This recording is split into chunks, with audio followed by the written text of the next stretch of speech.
कुछ कहते हैं बाबा इन नैनों में समाए हुए रहते हैं।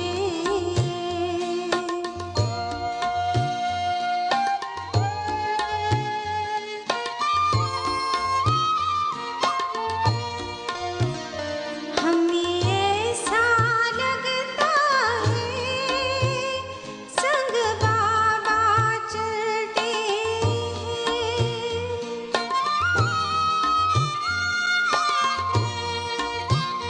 हमें ऐसा लगता है संग बाबा चलते हैं। ज्ञान के रत्नों से हम ऐसे सजते हैं। पल पल हम बच्चों को खुद आप सजाते हैं। बाबा इन कानों में हर पल कुछ कहते हैं। बाबा इन नैनों में समाए हुए रहते हैं।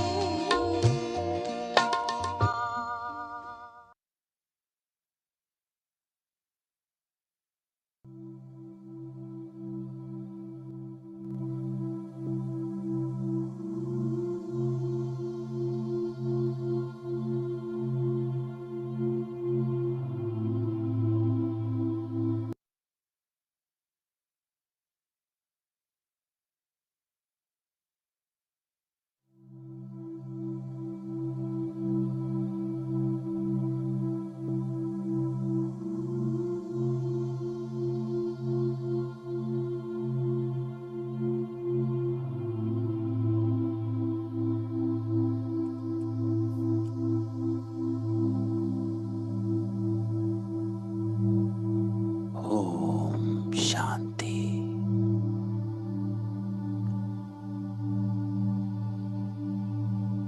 ओम शांति। ओम शांति।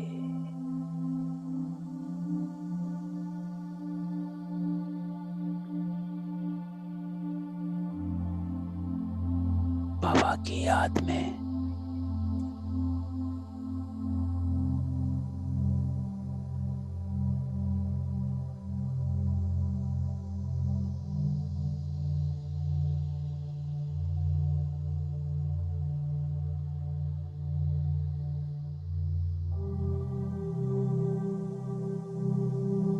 सब बातों से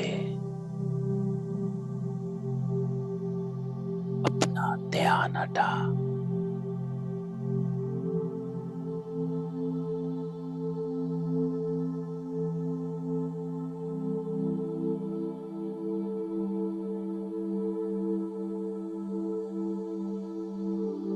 मन बुद्धि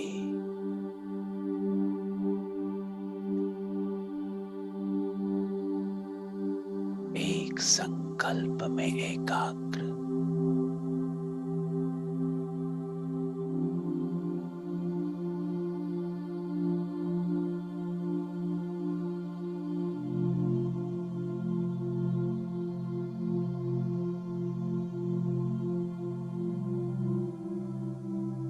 आज बाबा ने कहा,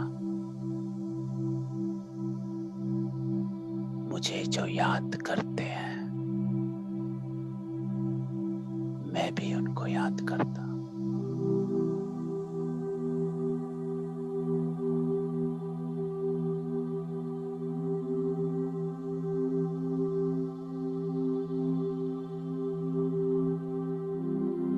एक रस याद, एक की याद, एक ही याद, सारा ध्यान समेत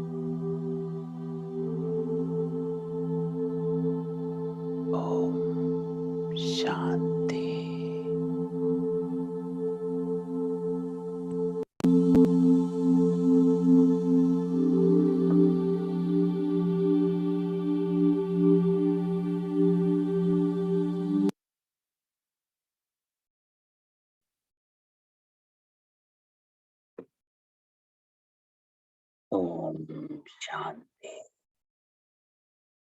ओम शांति। तो आज बाबा की संडे की अमृत वाणी, अव्यक्त वाणी, अमृत वाणी, कर्मातीत स्थिति की निशानी।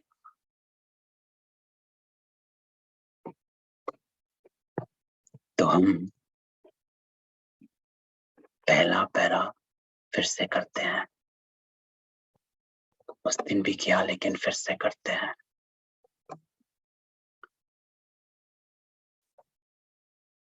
तो बाबा हम सभी बच्चों को देख रहे और सबको देखते हुए कहते हैं कि कर्मातीत स्थिति के समीप आ।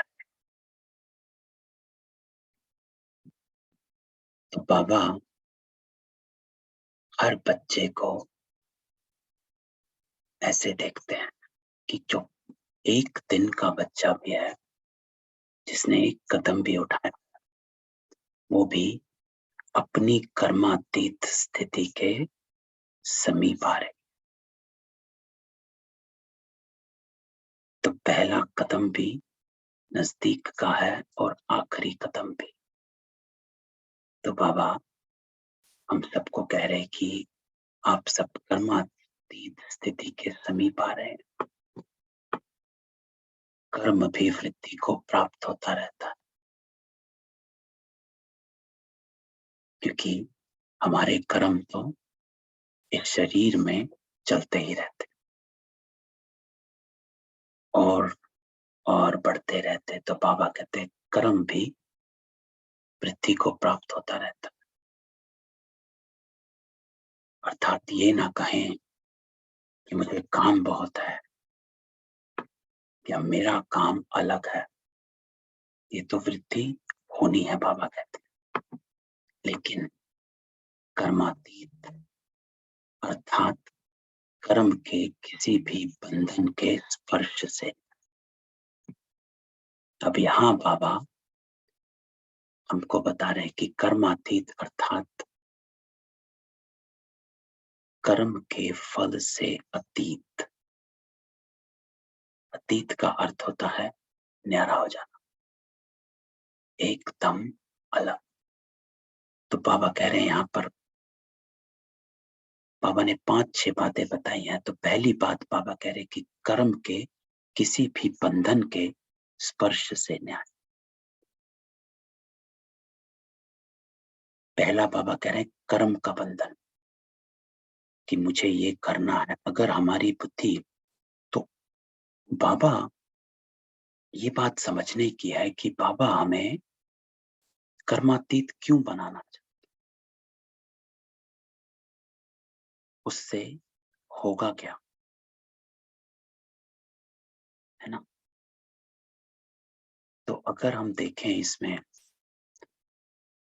असल में बाबा क्या कराना चाहते हैं कि जो हमारी, आप ये पूरे में देखेंगे कि जो बुद्धि है वो कहीं अटके ना। क्योंकि अगर बुद्धि अटकी हुई रहेगी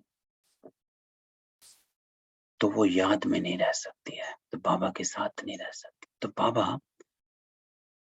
हमको युक्तियां बताते हैं कि कैसे हम अपने आप को मुक्त करके रखें। अब कई बार होता है कि हम सारा दिन बिजी रहते हैं। ये भी आता है कि ऑफिस का काम, घर का काम, ये वो, सारा दिन बिजी रहते। तो यहाँ बाबा उसके ऊपर हमको समझा रहे हैं कि कर्म के किसी भी बंधन के स्पर्श से न्याय। अर्थात मुझे ये करना है, ये काम है, कोई काम 2 घंटे बाद करना है, उसके लिए पहले से ही संकल्प चलने शुरू हो गए कि ये करना है, ये करना है, ये करना। वो भी कर्म का बंधन। शाम का खाना बनाना है, दोपहर से ही उसके बारे में बातें, चिंतन शुरू, ये भी कर्म का बंधन है। तो बाबा हमेशा कहते हैं जो कर्म करना है उसको यथार्थ रीति, तो यहाँ बाबा देवताओं के बारे में बाबा ने एक वाणी में बताया था कि देवता का संकल्प नहीं चलता है, और उसका अर्थ ये है कि ये नहीं है कि वो सोचते नहीं है या मन में कुछ नहीं आता, नहीं, उसका अर्थ ये है कि वही संकल्प चलते हैं जो होना है, क्योंकि वहां द्वैत नहीं है, डुअलिटी नहीं है कि होगा कि नहीं होगा, सक्सेस होगी कि नहीं होगी, ऐसा नहीं है, ऐसा संकल्प नहीं है। और यहाँ जहां हम अभी हैं इस युग में द्वैत बहुत है, ये करूं वो करूं, बाबा की श्रीमत में भी मिक्सचरिटी आती है, क्योंकि द्वैत भाव हमारे में अभी है कि बाबा ने तो कहा है मीठा बोलो, लेकिन यहाँ पर इसके साथ इस परिस्थिति में मीठा नहीं हो सकता, तो यहाँ डुअलिटी बहुत है। तो इसलिए बाबा कहते हैं कि अब हमें क्या करना है कि कर्मातीत अर्थात कर्म के किसी भी बंधन के स्पर्श से कुछ करना है उसको करो, लेकिन संकल्प ना चलाओ। कोई चीज 2 दिन बाद होनी है तो प्लानिंग करना गलत नहीं है ना, प्लान करना है। जैसे लेट से 2 दिन बाद मेरी एक आत्मा से बात हो रही थी, तो ये एग्जाम्पल है उनका कि 3 दिन बाद उनको डॉक्टर के पास जाना है, और ये पहले जब तक वो डॉक्टर के पास नहीं जा रहे तब तक वो उसमें अटके पड़े हैं कि मैं डॉक्टर के पास जाना है, डॉक्टर क्या कहेगा, रिजल्ट क्या आएगा, टेस्ट के रिजल्ट्स क्या आएंगे, कुछ हो गया तो डॉक्टर ने ये बताया तो बाकी क्या करेंगे, ये क्या करेंगे, ये बंधन अटक गए। अगर बाबा की श्रीमत से चलें तो क्या करना है, यस अपॉइंटमेंट फिक्स करनी है, और बस जो होगा वहां पर देखेंगे, जो डॉक्टर बताएगा तब देखेंगे, पहले से ही संकल्प नहीं चलाने, उस बंधन में उसमें अपने को अटकाना नहीं। कहीं जाना है तो भी 2 दिन बाद जाना है तो आज से ही शुरू, अरे जाना है, तैयारी, ये वो, कुछ संकल्प आया उसको कर्म में लेकर आने का। संकल्प में रखते हैं तो हम संकल्पों की वृद्धि में चले जाते हैं और वो हमें अटका देता है। इसलिए बाबा हमेशा कहते हैं कि संकल्प कर्म के लिए करो और कर्म तुरंत कर डालो।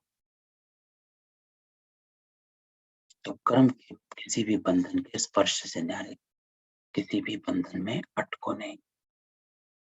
अगर कुछ बात 2 घंटे बात करनी है तो तब वहां पर जब होगा उसको देखो। तो बाबा कह रहे हैं ऐसे ही अनुभव बढ़ता रहे, जैसे मुझ आत्मा ने इस शरीर द्वारा कर्म किया ना, ऐसा न्यारा बन। अब ये दूसरी बात बाबा कहते हैं कि करावनहार और करणहार की स्मृति, कि मैं आत्मा करावनहार इस शरीर द्वारा कर्म करा रहे, अर्थात पार्टधारी की स्मृति,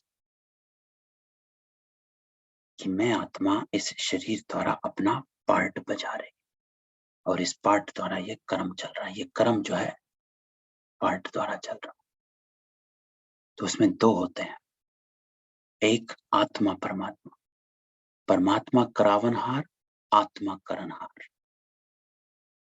और दूसरा है आत्मा और शरीर, आत्मा करावनहार और शरीर करणहार।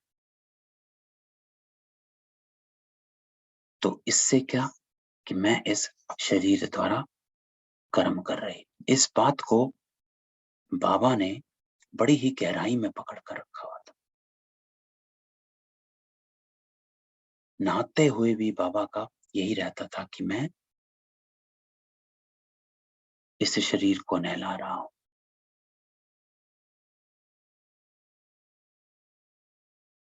अपने हाथों को बाबा इंस्ट्रक्शन देते थे कि हे हाथों, इस बाल्टी से इस पानी को यहां से वहां लेकर जाओ, ऐसे। तो स्मृति हमेशा बाबा अपने को डिटैच करके रखते थे, तो ऐसे न्यारापन रहे। बाबा कह रहे हैं तो ना कार्य के स्पर्श करने का।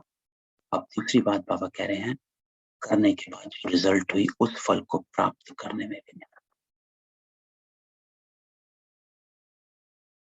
तो कर्म के फल का न्यारापन, ठीक हुआ नहीं हुआ। जैसे एक एग्जाम्पल हमारा है खाने वाला, कि खाना बनाना 5 मिनट का काम है, लेकिन अगर 1 घंटे बाद किसी ने आकर खाना है तो 1 घंटे तक मेरी बुद्धि उसमें अटकी रहेगी कि किसी ने खाया, उसको अच्छा लगा नहीं लगा, तारीफ करी नहीं करी। तो यह है फल को प्राप्त करना। तो उस फल को प्राप्त करने में भी न्यारापन। और ये कैसे होगा उसके लिए बाबा ने आगे बताया, तो उसको पढ़ेंगे। तो कर्म का फल अर्थात रिजल्ट निकलती है, उसका भी स्पर्श ना हो, है ना। और क्यों नहीं होगा, वो कैसे नहीं होगा, उसके लिए बाबा कहते हैं, उसके लिए बाबा कहते हैं उसकी युक्ति ये है, सिर्फ एक ही तरीका है जिससे हम कर्म और कर्म के फल से न्यारे रह सकते हैं। और वो तरीका है, बाबा कहते हैं, निमित्तपन का। बाबा के शब्दों में सुनते हैं, बाबा कह रहे हैं, जैसे कि दूसरे कोई ने कराया और मैंने किया, किसी ने कराया और मैं निमित्त बनी, लेकिन निमित्त बनने में भी न्यारापन। अब ये लाइन में गहराई है कि निमित्त बनने में भी न्यारापन। जब तक हम अपने कर्म को ईश्वर अर्थ भाव से नहीं करेंगे। आज की मुरली में भी बाबा ने क्या कहा, आज की मुरली में बाबा ने एक बात कही कि मैं फाउंडेशन लगा रहा हूं, अपनी सीट पक्की करनी है, तो अपने कर्म श्रेष्ठ करना शुरू कर दो। और कर्म श्रेष्ठ की डेफिनेशन आज बाबा कहते हैं, ईश्वर अर्थ कर्म करना, श्रीमत से कर्म करना। तो निमित्त बनने में भी न्यारापन, उसका अर्थ यह है, निमित्त क्या होता है। निमित्त, इसका हमने एग्जाम्पल उस दिन भी करा था, फिर से करते हैं कि निमित्त का एग्जाम्पल जो प्रैक्टिकल लाइफ में ये है कि किसी ने मुझे कहा और मैंने किया। जैसे अगर अभी मैं कहूं अपनी लाइट बंद कर दो, फैन बंद कर दो, तो आप तुरंत लाइट बंद कर देंगे। बाहर से कोई आता है और वो कहता है आपने लाइट क्यों बंद करी हुई है, तो आप कहेंगे भाई जी ने कहा लाइट बंद कर दो, तो मैंने लाइट बंद कर दी। इसको कहते हैं निमित्त भाव, कि मेरा इसमें कुछ नहीं है, मेरा कोई भाव नहीं है कि मैंने लाइट बंद क्यों करी, मुझे उसने कहा तो मैंने कर दी। दूसरे कोई ने कराया और मैंने किया। अब लाइट बंद करने से अंधेरा हो गया, ये हो गया, वो हो गया, उसमें मेरा कोई रोल नहीं है। मुझे किसी ने कहा और मैंने कर दिया, किसी ने कराया और मैं निमित्त बनी, इसको कहते हैं निमित्त बन। तो अगर हम अपने कर्मों में सबसे पहले हैं कि कर्म से न्यारापन और उसके फल से न्यारापन तभी होगा जब हम समझें कि हम हर काम को ईश्वर अर्थ कर रहे हैं। मैं इस आत्मा में मैं इस शरीर में पार्टधारी आत्मा हूं। और क्योंकि मैं ब्राह्मण आत्मा हूं, तो मैं हर कर्म ईश्वर अर्थ कर रहे। तो दूसरे कोई ने कराया और मैंने किया, ऐसा। तो निमित्त बनने में भी न्यारापन। कई बार निमित्त में अभिमान बहुत होता है कि बाबा तो मुझसे करा रहे, सेंटर्स में तो बहुत होता है कि मैं बाबा का निमित्त हूं, ये सेंटर निमित्त है, मैं निमित्त हूं। नहीं, उसको निमित्त नहीं कहते, बाबा उसको निमित्त नहीं कहते। बाबा निमित्त कहते हैं कि मैंने कराया और आपने किया। तो निमित्त भाव में भी न्यारापन हो कि मेरा कुछ नहीं है इसमें। तो ऐसी कर्मातीत स्थिति बढ़ती जाती है, ऐसा फील होता है। तो बाबा कह रहे हैं इस स्टेज तक पहुंच लो। और वो स्टेज ये है कि मैं जब कोई भी कर्म करता हूं उसमें बाबा को जरूर लेकर आता हूं। एक हाथ बाबा का, एक हाथ मेरा, इसको कहते हैं कंबाइंड स्वरूप। तो मेरा हर कर्म कंबाइंड स्वरूप में रहता है। और कंबाइंड स्वरूप का अर्थ होता है कि मैं बाबा की बुद्धि से चल रहा हूं। जो बाबा का संकल्प वो मेरा, जो बाबा की वृत्ति वो मेरी, जो बाबा की दृष्टि वो मेरी। तो ऐसे अपने आप को हर कर्म में ऐसे सोचो कि बाबा मेरे साथ चलता।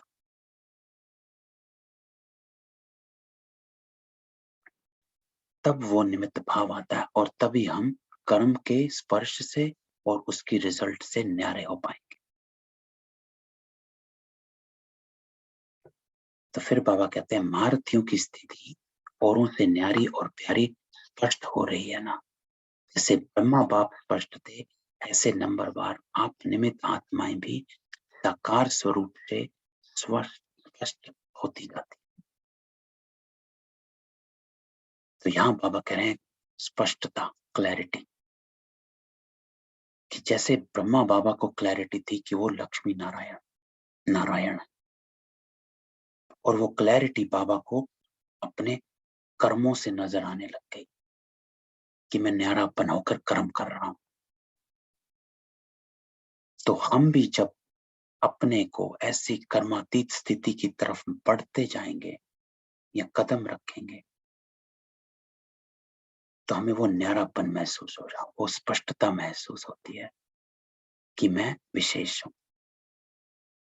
और जब भी हम कोई श्रीमत पर चलते हैं, ये मेरा अपना अनुभव भी है कि जब हम बाबा की एक्यूरेट आज्ञा का पालन करते हैं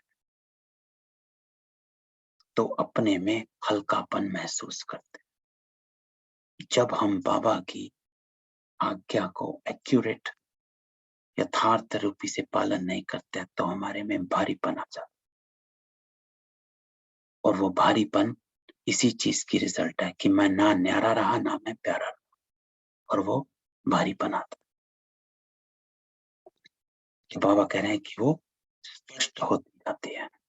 आप निमित्त आत्माएं भी साकार स्वरूप से स्पष्ट होती जाएंगी कि जैसे जैसे मैं अपने कर्मों का सुधार करते रहेंगे। तो बाबा आगे कहते हैं कि कर्मातीत अर्थात न्यारा और प्यारा। तो ना सिर्फ न्यारा बनना है और ना सिर्फ प्यारा, है ना। कि सिर्फ न्यारा जो होते हैं वो हैं सन्यासी, कि एकदम डिटैच हो गए, छोड़ दिया, चले गए।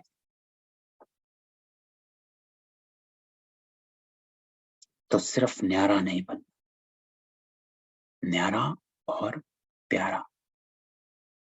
जैसे बाबा ने 1969 की मुरली में कहा था, ना पकड़ना है ना छोड़ना है ना। दोनों भाव रहे कि ना ही किसी चीज से एकदम छोड़ देना है और ना ही उसको जोर से पकड़ लेना। तो ना मोह में और ना ही एकदम उपराम, उसको कहते हैं न्यारा और प्यारा। अपने आप को साक्षी होकर, डिटैच होकर, और वो कब आएगा, वो तब आएगा जब मैं हर कर्म ऊपर से कनेक्ट करें, हर कर्म ईश्वर अर्थ, बाबा को साथ में लेकर चलती कि बाबा मुझसे करा। बाबा जैसे कहते हैं कि घर को भी सेवा स्थान समझो।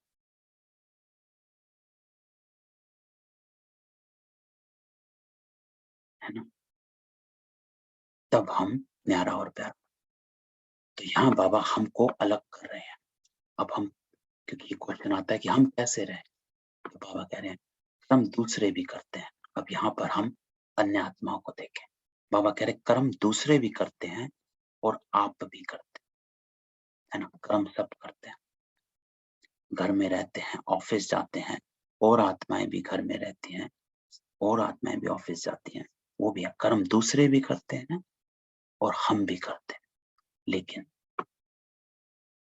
आप कर्म करने में अंतर है।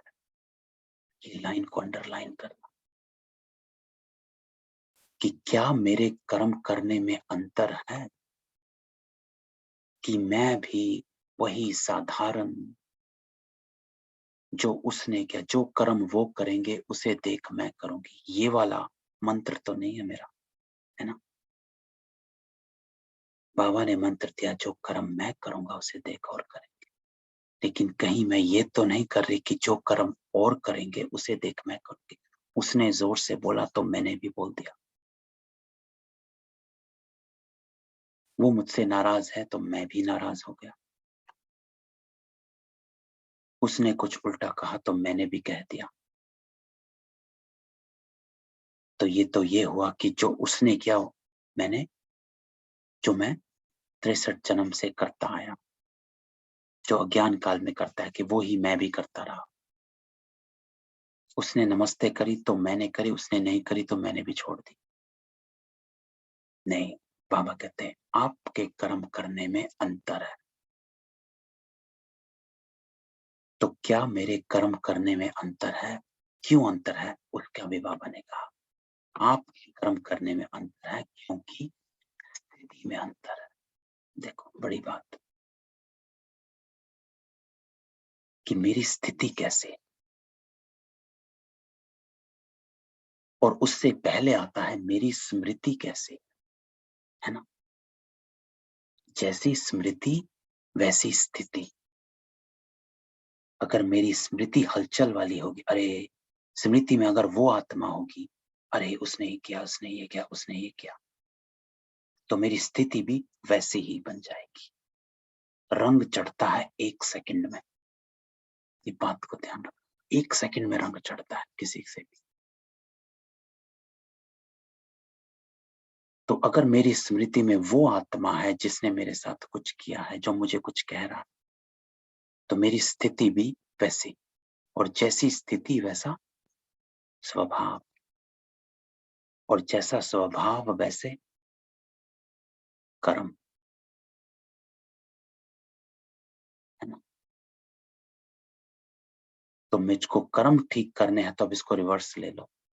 कर्म ठीक करने हैं तो मुझे अपना स्वभाव ठीक करना, स्वभाव ठीक करना है तो मुझे अपनी स्थिति ठीक करनी, अपनी स्थिति ठीक करनी है अर्थात मुझे अपनी स्मृति, अटेंशन मेरी स्मृति पे रहे, इस अवेयरनेस पे, टू फाइंड माई सेल्फ।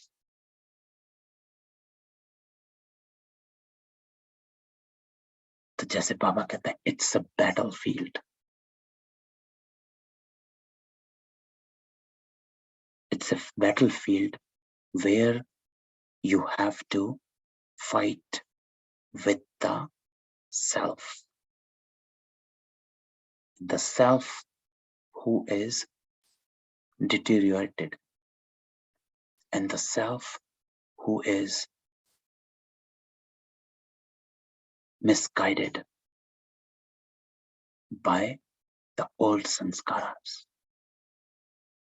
तो ये मेरी लड़ाई है, मेरी बैटलफील्ड, मेरे अपने ही संस्कारों, किसी और से नहीं लड़ना, अपने से लड़ना है। आज का वरदान में जो बाबा कहते हैं कि कोई आया तो वो तेरे को स्मृति दिला रहा है कि बच्चे तेरे में अभी वो गुण आया नहीं है पूरा। आज का वरदान जो, तो वो सीख देने आया। तो ये आज के वरदान में बाबा ने कहा, दूसरा आवेश कर रहा है और आप उस समय धीरज व सहनशीलता का पाठ पढ़ रहे हो।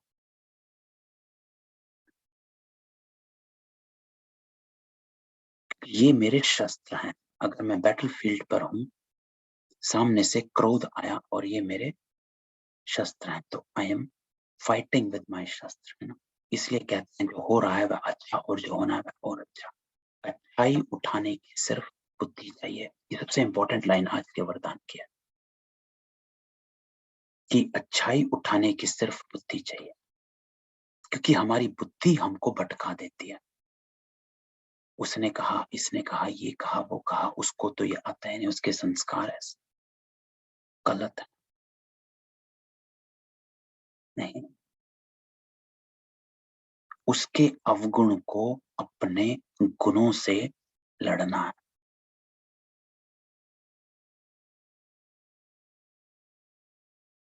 अगर उसके अवगुण के साथ मैं भी अपने अवगुण सामने लाता हूं, तो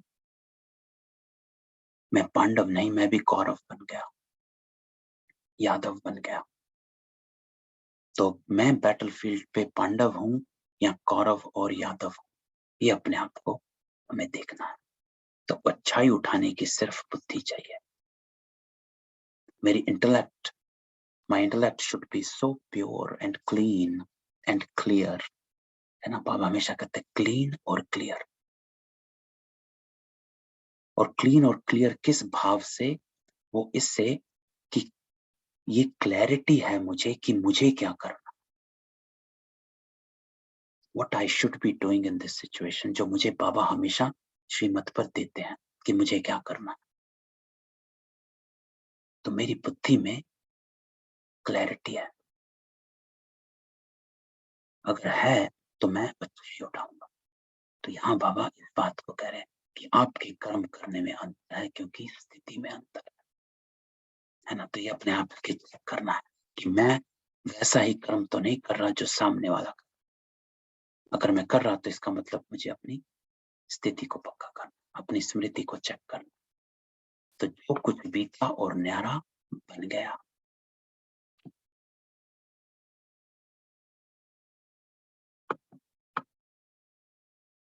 अर्थात जो हुआ बीता सो बीता और मैं न्यारा बन गया, अटका नहीं उसमें। कर्म किया और वह करने के बाद ऐसा अनुभव कि कुछ किया नहीं। और वो सिर्फ तभी होता है कि जब मैं अटका हुआ नहीं रहता उसके फल में। क्या हुआ क्या नहीं हुआ, मैंने आज सारा दिन घर का काम किया, किसी ने देखा, तारीफ करी नहीं करी, अरे नहीं, बाबा कहते हैं सेवा स्थल है, करे जाओ। ऑफिस भी जाते हो, सेवा अर्थ जाते हो, आपके वाइब्रेशंस वहां पहुंच रहे हैं, वो ही सेवा है।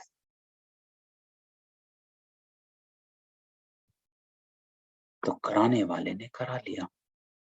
ऐसी स्थिति का अनुभव करते रहेंगे, है ना। हल्कापन रहेगा। तो हल्कापन तभी रहेगा जब मैं अपने पर अटेंशन रखूंगा, है ना। तो फिर कहते हैं कर्म करते भी तन का भी हल्कापन, मन की स्थिति में भी हल्कापन। इसको कहते हैं डबल लाइट। तो तन का हल्कापन क्या होता है? तन का हल्कापन अर्थात कहीं देह के संबंध या फिर देह के भान में कहीं अटके नहीं हुए, वैभव में, वस्तुओं में।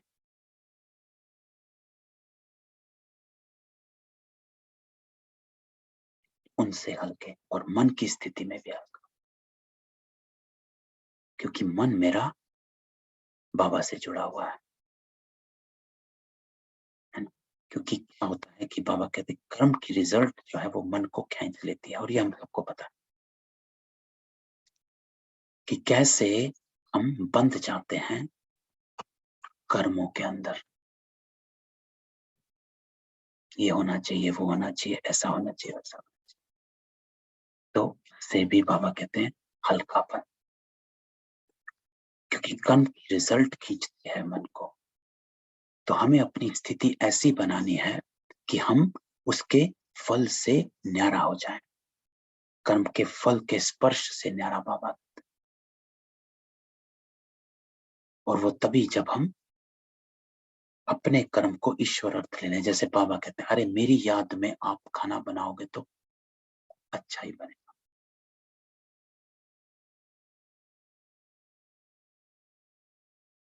तो ऐसी स्थिति है, जितना ही कार्य बढ़ता जाएगा उतना ही हल्कापन भी बढ़ता जाएगा।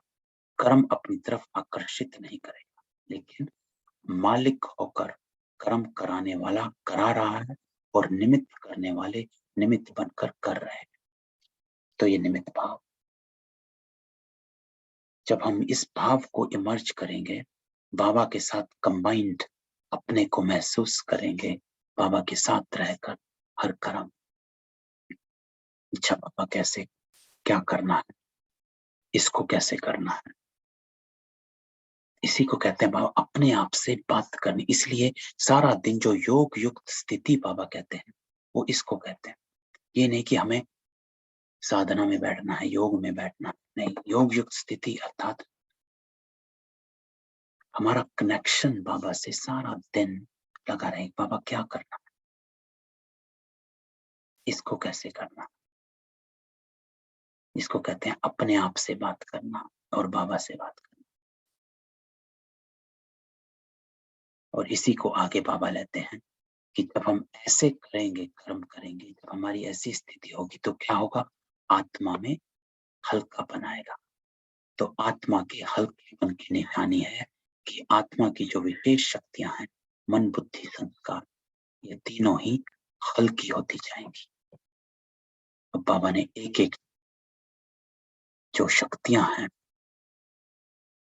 उनको पकड़ा है। तो बाबा कह रहे हैं सबसे पहले संकल्प।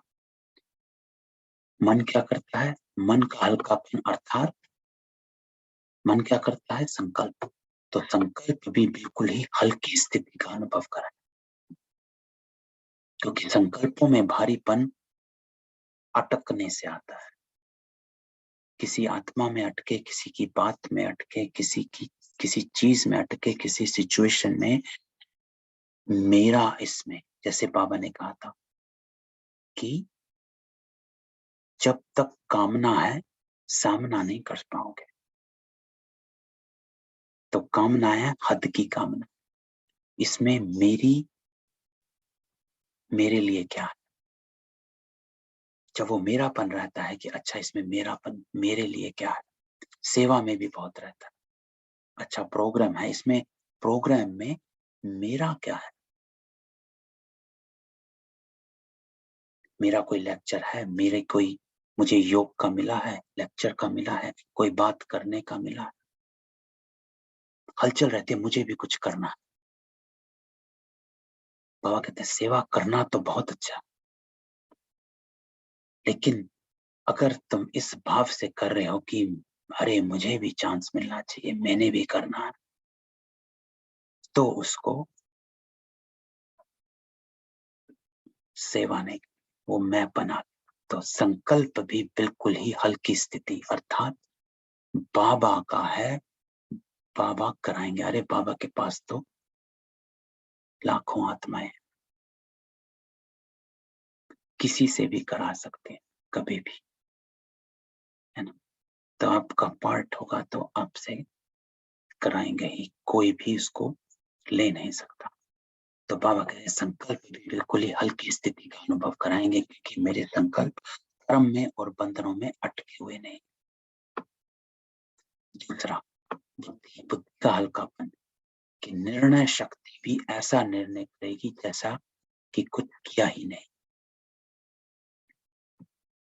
अब बुद्धि क्या करती है, निर्णय करती है।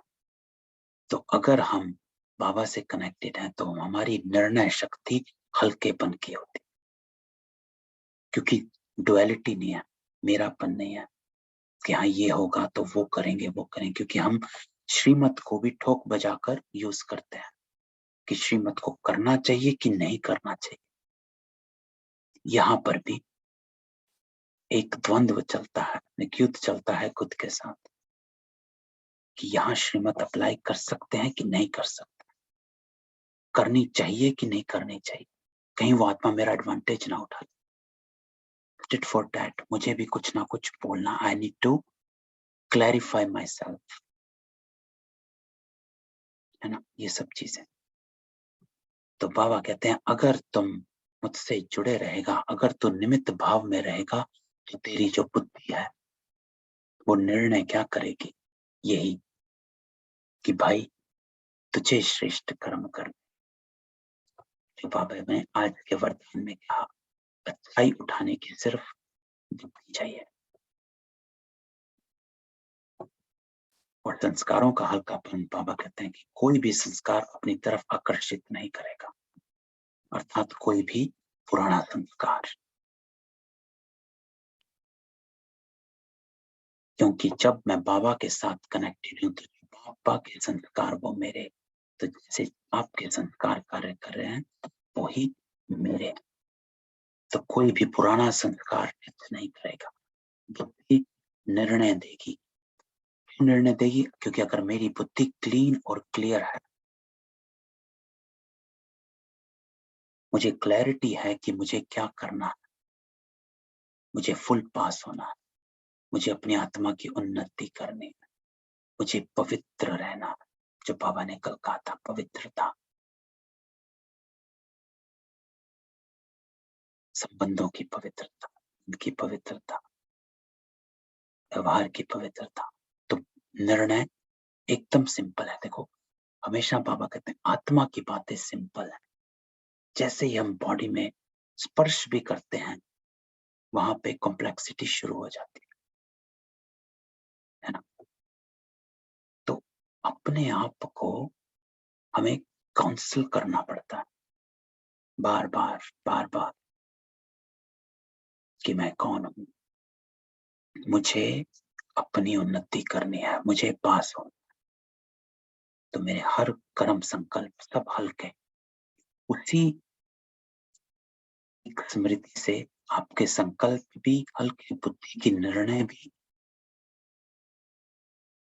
शक्ति तेज, और कोई भी संस्कार अपनी तरफ आकर्षित नहीं करेगा, क्योंकि जो बाप के संस्कार कार्य कर रहे हैं वैसे मेरे। तो ये मन बुद्धि संस्कार सूक्ष्म शक्तियां जो हैं तीनों में लाइट अनुभव करेंगे। लेकिन अगर हमें तीनों में लाइट अनुभव करना है तो अपनी स्मृति को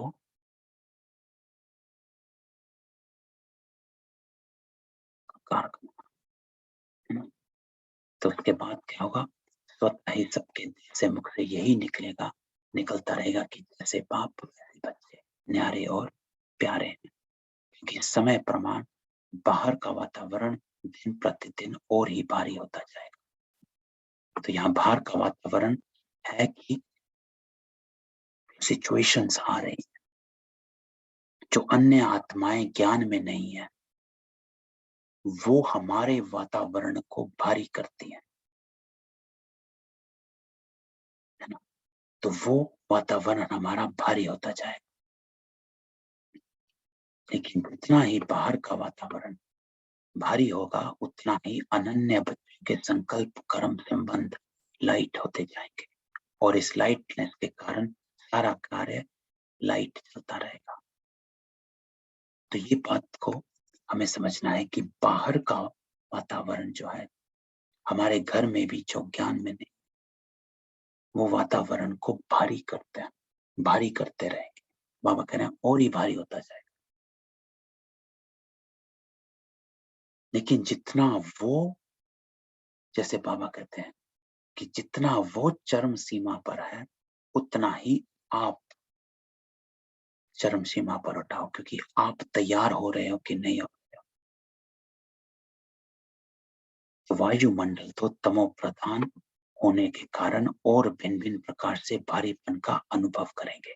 तो ये बाबा अटेंशन दिला रहे कि होगा, बाहर से बहुत हलचल भरी बातें आएंगी, जो अज्ञान में है वो प्रभाव डालेंगे।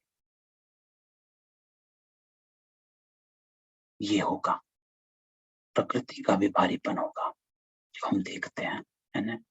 मनुष्य आत्माओं की वृत्तियों का भारीपन, जो भी हमने बात करी कि बाबा उन सबको मनुष्य आत्मा कहते हैं, आपको नहीं कहते मनुष्य आत्मा, हम सबको बादशाह बाबा ब्राह्मण आत्माएं कहते हैं, बच्चे कहते हैं, लेकिन अन्यों को बाबा मनुष्य आत्माएं कहते हैं। तो बाबा कह रहे हैं उनकी वृत्तियों का भारीपन, क्योंकि सबका एटीट्यूड जो है so much attach to the body consciousness, है ना, इतना बॉडी कॉन्शियसनेस है कि एक शब्द हर चीज में कुछ ना कुछ छुपा हुआ है ना। जैसे बाबा ने एक कीचक का एग्जाम्पल दिया था कुछ दिन पहले साकार मुरली में। कीचक महाभारत का जो कैरेक्टर था कि सबसे बेकार वृत्ति वाला, गंदी वृत्ति वाला कीचक।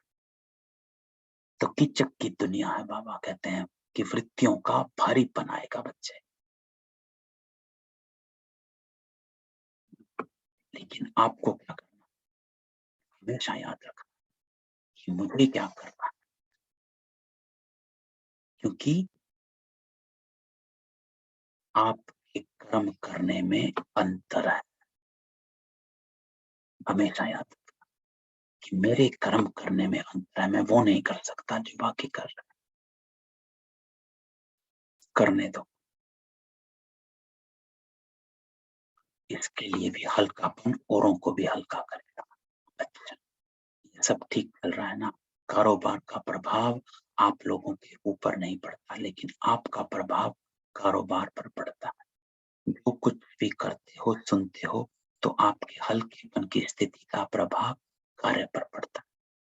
कार्य की हलचल का प्रभाव आप लोगों के ऊपर नहीं आता, वो तब नहीं आएगा जब हम अपने हल्केपन की स्थिति में रहे, है ना। तो अपने आप को रिमाइंड हमें कराते रहना कि मेरे कर्म करने में अंतर है, क्योंकि मेरी स्थिति में अंतर है। तुरंत अपनी स्मृति को चेक और चेंज,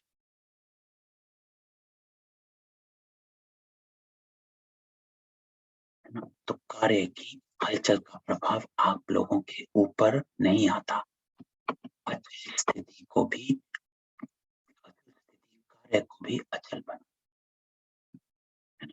तो सारा खेल है स्थिति का। जैसे स्थिति मेरी हलचल में आती है, मेरा स्वभाव और कर्म सब हलचल वाला। तो अपने आप को रिमाइंड कराते रहना।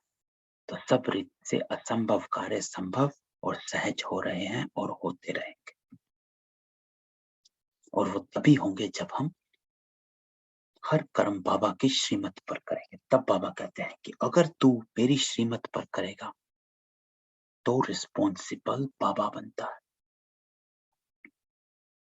और इसको हम लाइट का एग्जाम्पल ले लें कि किसी ने कहा तुमने लाइट क्यों बंद करी? अच्छा, अनम्यूट नहीं किया, अनम्यूट कर दिया सबको। थैंक यू दिनेश भाई। देखो, अगर कोई कहे लाइट का एग्जाम्पल, आपने लाइट क्यों बंद करी? भाई मुझे नहीं पता, उनसे पूछो जिसने करवाई है। तो इसको कहते हैं बाबा रिस्पॉन्सिबल बाबा है। आप श्रीमत से काम करो और कुछ आता है तो रिस्पॉन्सिबल बाबा है। इसको कहते हैं निमित्त भाव से काम करना। ओम शांति भाई। ओम शांति दिनेश भाई। भाई जी कभी कभी ऐसी परिस्थितियां आती हैं, वो आत्माएं चाहती हैं कि हम उन्हीं की तरह बोलना शुरू कर दें। और आप क्या करोगे? हम शांत हो जाते हैं, क्यों? उनका गुस्सा क्योंकि और बढ़ जाता है। हाँ, देखो, आज की जो वरदान है वो उसी पर ही है। ऊंचाई उठाने के लिए सिर्फ बुद्धि चाहिए। देखो, उनका गुस्सा और बढ़ जाता है, लेकिन उसमें आप ये देखो कि आप शांत रहे, तो आपने अपना कर्म शांत वाला करना है ना। तो ये बताएं कि आप जो कह रहे हैं कि मेरे शांत रहने से वो और गुस्सा करने लग जाते हैं। जी। ये है ऐसे। अच्छा, और फिर फिर आप क्या करते हैं? और आपका गुस्सा होने से वो शांत हो जाते अगर हमने गुस्सा कर दिया तो फिर वो और बोलना शुरू कर देंगे, हैं। अपने स्वरूप में डाल देंगे। हाँ, फिर देखो देखो इसमें ऐसा होता है हमेशा, जो बाबा कहते हैं अति के बाद अंत होता जी है ना, अति के बाद अंत होता है। तो आपके शांत होने से हमेशा ये देखना, ये अपनाया हुआ बात है कि आप जब बातों को धीरे और आराम से बोलेंगे ना, तो सामने वाली आत्मा की टोन अपने आप हल्की हो जाती है। 5 मिनट नहीं होगी, लेकिन 6 मिनट हो जाएगी, अपने आप हल्की हो जाती है। लेकिन हमें अपना कर्म नहीं छोड़ना है ना, क्योंकि जी हमें जी पता है कि मेरे को मुझसे क्या चाहिए। जो आज बाबा ने कहा कि अपनी सीट पक्की करनी है, मददगार बन। और बाबा का मददगार ये नहीं कि सिर्फ सेवा करी और बाकी कर्म नहीं, नहीं, हर सेकंड बाबा का मददगार, अर्थात मेरी श्रीमत पर चल, है ना। तो बस जी मुझे वो करना है भाई, मैंने ये करना है वो मैं करता रहूं। अब इसमें ब्रह्मा बाबा का एग्जाम्पल, एक स्टोरी जो हमने कई बार डिस्कस करते हैं कि बाबा का भाई आया और बाबा योग में बैठे थे, ये दनादन गालियां, चिल्ला चिट्ठी सब कुछ सामने बैठे आधा घंटा चिल्लाते रहे, और बाबा चुपचाप अपने योग में थे, बैठे रहे, एक शब्द नहीं बोले। और वो बोल बाल के उनके भाई जो थे, बड़े भाई, चले गए। और बाबा जब उठे तो सब दादियां खिड़की से देख रही थी कि क्या हो रहा है। वो कहते, बाबा उसने आपको ये कहा, बाबा आपको ये कहा, बाबा ये कहा, बाबा ये कहा, आपने कुछ नहीं कहा। तो बाबा ने बस एक ही बात कही कि भाई, उसने अपने संस्कार से जो करना था वो उसने किया, और मैंने अपने संस्कार से जो करना था वो मैंने किया, खत्म, है ना। जी मेरे कर्म और उनके कर्म करने में अंतर बिल्कुल है ना। बस इस बात को पकड़ लेना है हमने, बिल्कुल। क्योंकि मेरी स्थिति में अंतर है भैया। वो हलचल में है तो इसका अर्थ ये नहीं कि मैं भी हलचल में आ जाऊं। आने तो भैया, आप किसी बात पे भटके हो या भड़के हो, वहां पे आप, इसका ये नहीं कि मैं भी आपके साथ भटक जाऊं और भड़क जाऊं, नहीं भैया। मैं मेरे तो, कर्म में अंतर है। हाँ, मेरे कर्म करने में अंतर है, मैं आप जैसे नहीं कर सकता। जी ओम बस शांति सुमिरन। ये कहना है। ओम शांति। कई बार हम शांत लाइक चुप हो जाते हैं, लेकिन कहीं ना कहीं वो छोटा सा अहम या अहंकार आ जाता है। तो आई थिंक जैसे आपने कहा ना, जब हम धीरे बोलते हैं, मीठा बोलते हैं, अंदर से जब कंप्लीटली शांत होना, रहम दिल की भावना हो, देन इट रियली वर्क्स। लेकिन अगर हम चुप हो जाते हैं, लेकिन हमारे अंदर फिर भी थोड़ा सा वो अहम आ गया कि हाँ हाँ, मुझे ज्यादा पता है मुझे, तो फिर वो सिचुएशन हाँ, उस टाइम पर काम नहीं होती। नहीं हो, क्योंकि वाइब्रेशंस देखो आपके पहुंच जाते हैं। बिल्कुल हाँ सही बात है मनिका बहन, क्योंकि बाबा दो मुख मौन कहते हैं, किसी के सामने डबल मौन रहना पड़ता है, मन का भी और मुख का भी। और मुख का मौन होता है बाह्य मुक्ता से अंतर्मुखी हो जाओ, उसको कहते हैं मुख का मौन। और मन का मौन, मन को बाबा से जोड़, अर्थात ये ना चले जो अभी आपने कहा मोनिका बहन की, कि मुख से तो हम चुप हैं लेकिन हमारे संकल्प ऐसे आ रहे हैं, बोले जा रहा है, करे जा रहे हैं, जोर से बोल रहे हैं यही की बात, चुप हो जाओ, ये हो जाओ, वो हो जाओ, है ना। लेकिन उसके लिए बड़ा पक्का होना पड़ता है। जो बाबा ने लास्ट संडे की मुरली में हमने डिस्कस भी किया था, जो बाबा ने, नहीं संडे की नहीं, हमने जो एक 1987 की मुरली करी थी, 97 की मुरली करी थी, उसमें जो बाबा ने कहा था कि 2 स्टेजेस हैं। एक स्टेजेस है, एक स्टेज जो है, अगर याद हो, कि उसको आप शांति की शांति दो या दुआ दो। यह है स्टेज नंबर 1।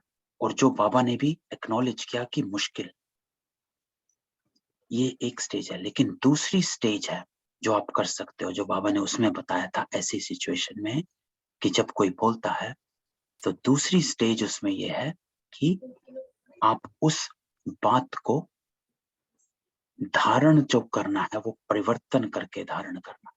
तो उसका अर्थ ये होता है कि जो आत्मा बोल रही है ना, तो उस भाव को जब हम अपने अंदर ले रहे हैं, तो उसको उसी भाव से अंदर ना लें जिस भाव से वो आत्मा हमें बोल रही है। क्योंकि ट्रांसफॉर्मेशन जो होना है वो हमारे संकल्पों से होना है। तो उसको ट्रांसफॉर्म करके, परिवर्तन करके अपने अंदर धारण कर। तो जो बाबा ने हमें उस मुरली में हमें बताया था, जो हमने करी थी 97 की, कि आप जैसे पहला बाबा नहीं ने कर सकते। हाँ जी, जैसे बाबा ने ब्लेसिंग में भी आज कहा ना कि हाँ मेरे लिए ये लेसन है, ये सिचुएशन इसलिए नहीं है कि हाँ वो आत्मा मेरे ऊपर ऐसे गुस्सा कर रही है, लेकिन मेरी धैर्यता को टेस्ट कर रही है, मेरी टॉलरेंस को टेस्ट कर रही है। तो परिवर्तन, राइट। परिवर्तन। और दूसरा बाबा ने ये भी कहा था, एक वाणी में बाबा ने एक बड़ी अच्छी बात कही, एक इंटरेस्टिंग बात कही। उसमें ये कहा कि वो, ये बात सुनने की है, मुझे अभी याद आई, कि वो आत्मा अगर चिल्ला रही है ना, और मैं अगर सामने हूं और मेरे अंदर अगर विचार चल रहे हैं, ये क्यों चिल्ला रही है, क्या कर रहा है, क्यों कर रहा है, तो बाबा कह रहे हैं कि हो क्या रहा है अंदर से, कि उसका तो अवगुण है। आप उसके अवगुण को, ये बात सुनने की है, आप उसके अवगुण को अपने गुण से कंपेयर कर रहे हो कि मैं तो नहीं चिल्लाकर बोलती या बोलता, ये बोल रहा है या बोल रही है। तो हुआ क्या, उसका अवगुण सामने है और आप उसको अपने गुण से कंपेयर कर रहे हो कि मैं तो चुप रहता हूं। तो ये भी बाबा कहते हैं आपका अहंकार है, कि आप उसको गुण के साथ कंपेयर कर रहे हो कि मैं तो चुप रहती हूँ, ये बोलते हैं। तो मोस्टली बजाय यही हो उसके, जाता है। हाँ, तो बजाय उसके, अब बाबा कहते हैं बजाय उसके, rather than doing that, कि वो उसका अवगुण है। क्योंकि आपको हमेशा खींच तभी होती है जब आप कहते, अरे हमेशा लेट हो जाते हैं, मैं हमेशा टाइम पर होती हूँ, हमेशा जोर से बोलते हैं, मैं हमेशा धीरे बोलती हूँ, कोई बात हो एकदम भड़क पड़ते हैं, मैं तो नहीं भड़क पड़ती या भड़क पड़ता। हो क्या रहा है, मैं उसके अवगुण को अपने गुण के साथ कंपेयर कर रही। और ये बाबा कहते हैं ये तेरा अहम है, कि तेरे में ये गुण है, तो तेरा गुण का अहम तेरे को उससे कंपेयर करा। तो ये नहीं करना। करना क्या है, बाबा कहते हैं क्या करना है आपको, कि क्योंकि उसमें अवगुण है, बाबा को कहो, बाबा जो गुण आपने मुझे दिया है, चुप रहने का, शांत रहने का, धीरे बोलने का, सिचुएशन में एकदम एक्साइट नहीं हो जाने का, ये गुण इसको भी दे दो। बस अपने गुण को उसको देने के लिए बाबा से बात करनी शुरू। ये हो गया ट्रांसफॉर्मेशन, ये हो गया सिचुएशन को हल्का हो जाना। ये युक्ति बाबा ने बताई थी और मुझे ये युक्ति बड़ी पावरफुल लगी, कि बजाय उसके अवगुण को देखने के, क्यों ना मैं अपना गुण, क्योंकि मैं तो चुप रहा तो इसका मतलब ये मेरा गुण है, मैं अपना गुण बाबा को कहूं, बाबा जो गुण आपने मुझे दिया, ये भी नहीं कि मेरा गुण है, जो गुण बाबा आपने मुझे दिया, ये गुण इस आत्मा को भी दे, इसकी शक्ति दो कि ये गुण इस आत्मा में भी आ जाए। बस दोनों बातें होगी, रहम दिल भी आ गया, आपकी शुभ भावना भी आ गई, आपकी शुभ कामना भी आ गई, और आपके संकल्पों को विराम भी मिल गया। दैट्स परफेक्ट सुमित भाई। देखो उसमें बाबा भी आ गए और बाबा हाँ ही आके करवा रहे हैं और मैं नहीं तो अहम चला हाँ, गया। पावरफुल युक्ति है ये, क्योंकि थैंक यू। हमारे को हमेशा टूटते हैं। हमारे को लगता है अरे यार ये बोलते रहते, लेकिन ये नहीं अब आज तक हमें समझ में आया कि हम उसको अपने गुण से कंपेयर कर रहे, जो बाबा ने समझा दिया। तो भैया रूहानी सर्जन है, हमारी गंदगी को कैसे निकालते हैं बाबा। और ये सारा ये बाबा कहते हैं ऊंचाई उठाने के लिए सिर्फ बुद्धि चाहिए, है ना। तो हम अगर अपनी बुद्धि में इस बातों को समा कर रखते हैं तो देखो अपना परिवर्तन हमारे हाथ में, तो सब कुछ आ जाता है ना। इस युक्ति को अपना। ओम शांति भाई जी। ओम शांति। आपको ठीक से सुनाई दे रहा है? हाँ अब दे रहा है, बीच में थोड़ा सा फेड हो जाता है कभी। बात आप एक एडवाइस मांग रहे हैं हाँ जी। पेशेंट। तो मेरे घर में हम लोग जो रहते हैं, मेरा बेटा बहू भी मेरे साथ रहते हैं, जस्ट ऊपर में और एक कपल रहता है सेम एज हॉल में। जब से वो कपल आया है, मेरे बेटा बहू के साथ कभी भी जो चारों का अंदर मिलता नहीं, बनता नहीं। कभी हम ये मार्क कर रहे हैं, तो मुझे लगता है दोनों का अंदर, ये दो फैमिली का अंदर कार्मिक अकाउंट कुछ है। तो अभी बीच-बीच में क्या होता है, दोनों का अंदर बहुत ही चिल्ला-मिल्ला होगा, अननेसेसरीली वो लोग भी चिल्लाते हैं, मेरे घर में बेटा-बहू वो लोग भी चिल्लाते हैं। हम किसी को, उन लोग को तो हम कुछ नहीं बोल पाएँगे ना, तो मेरा बेटा-बहू को हम सँभाल नहीं पाते हैं। तो इन लोग का जो जस्टिफाइड खुद को ये करते हैं, वो गलत है, जैसे होता है। ये कंडीशन में हमको क्या करना चाहिए? हम क्या करते हैं, चारों के लिए अमृत बेला में चारों को हम प्रकाश देते हैं, शांति का प्रकाश देते हैं, सब कुछ देते हैं, पर ये बढ़ते जा रहा है। तो कुछ एडवाइस अगर दे तो हम क्या कर सकते हैं?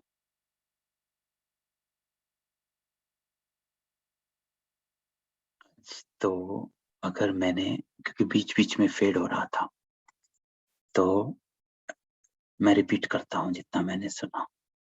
लेकिन हम इस मुरली को करते हैं, कहेगा बहन मैं आपको फोन करूंगा, ठीक है, मैं आपको फोन ओके, से ओके। बात करेंगे इस पे, है ना। जी भाई जी, जी।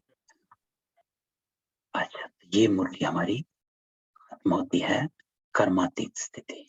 अब दूसरी बाबा मुरली चला रहे हैं, नशीन और विश्व नशीन बनने के लिए सुख दो और सुख लो। बाबा कहते हैं आज विश्व के मालिक अपने अलग सौ मालिक बच्चों को देख रहे हैं। सभी बच्चे इस समय भी स्व के मालिक हैं और अनेक जन्म भी विश्व के मालिक हैं। परमात्मा बालक मालिक बन जाते हैं।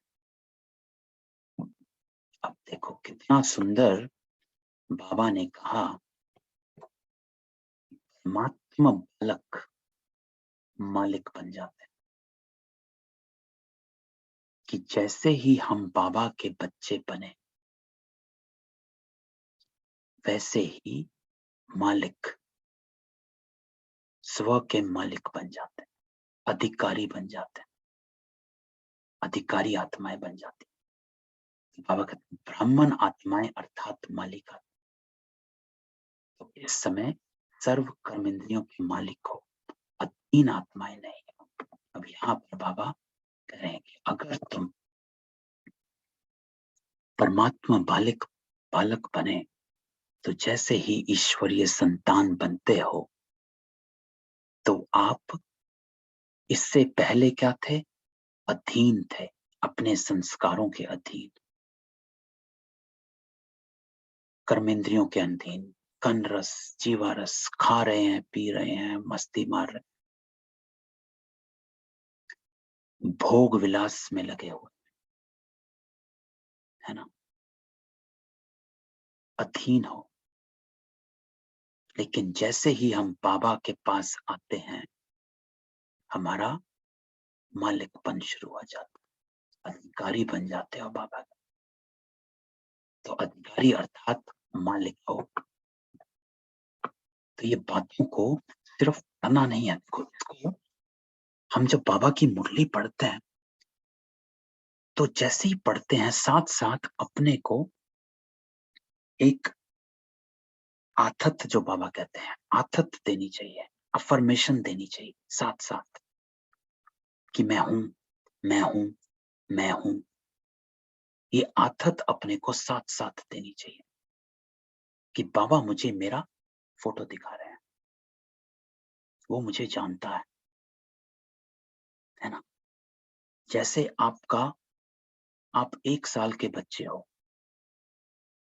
और आपको एक फोटो मिलता है पुराना 1 साल का, वहां पे 10 बच्चे हैं, 10 बच्चे, हम सब 1 ईयर ओल्ड और 2 ईयर ओल्ड हैं और वो 10 बच्चों का फोटो है।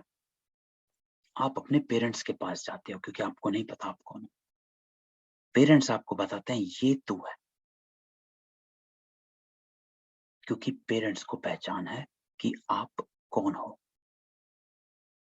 कई बार अपनी शक्ल छोटेपन में समझ, अरे ये मेरी शक्ल, ये मैं हूं, तो हमारे पेरेंट्स हमको बताते हैं ये आप हो।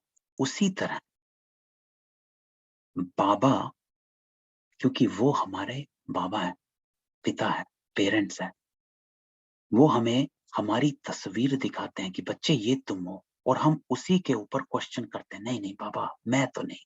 बाबा कहते हैं आप सतयुग में दैवी आत्मा हो, और हम क्या कहते हैं, नहीं नहीं बाबा मैं तो नहीं, मैं कहाँ दैवी आत्मा।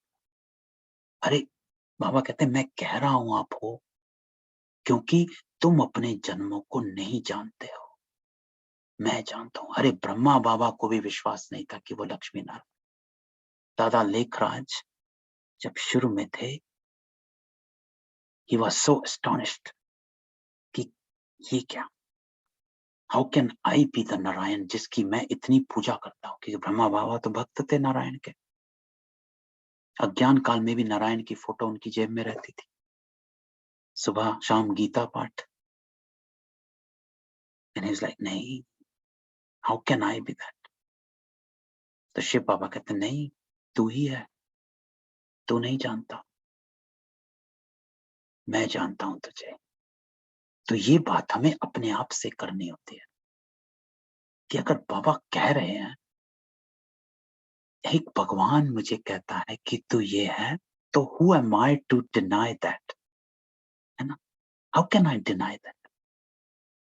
तो अपने आप को कभी संशय नहीं लाना, अरे मैं हूं। इसलिए बाबा कहता है तुम विजयी आत्मा हो, तुम सतयुग वाली आत्माएं हो, और आप सब सतयुगी आत्माएं हो।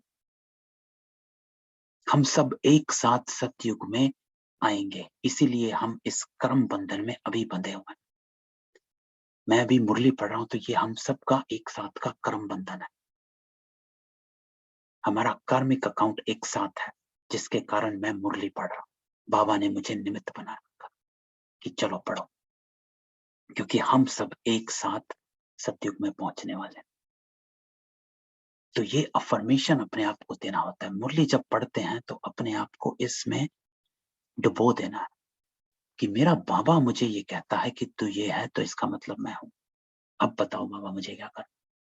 तो बाबा कह रहे हैं अधिकारी बन गए हो। अधिकारी अर्थात मालिक हो, इंद्रियों के वशीभूत नहीं हो, इसलिए बालक तो मालिक हो। तो उसमें बाबा एक बात कह रहे हैं कि जो बालक बनता है वो ही मालिक बनता है। और बालक अर्थात जो आज बाबा ने कहा, बालक का अर्थ है आज्ञाकारी फरमान बरदार।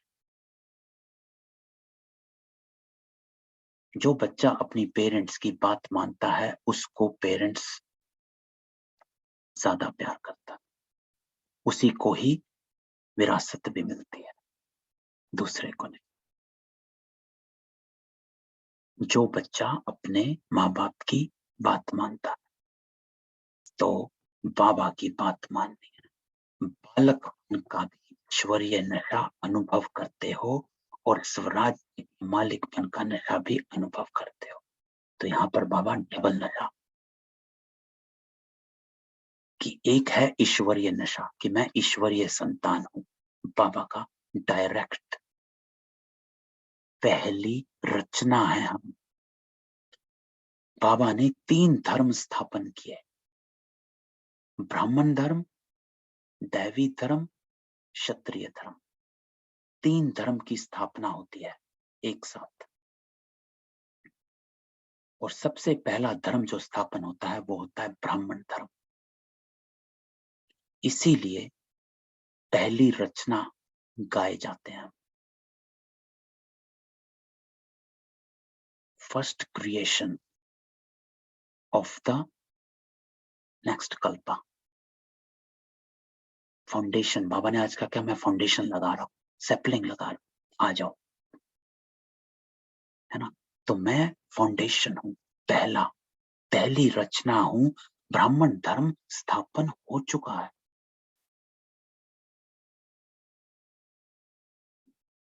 ना। स्वर्ग तो बाद में, सतयुग तो बाद में आएगा, लेकिन ब्राह्मण धर्म फर्स्ट सीड इज ऑलरेडी सोन। ब्राह्मण धर्म स्थापन हो चुका है और हम उस ब्राह्मण धर्म की पहली रचना। ये नशा, बाबा कहते हैं बालकपन का नशा, और फिर स्वराज्य के मालिक का नशा भी अनुभव करते हो, अर्थात self sovereignty.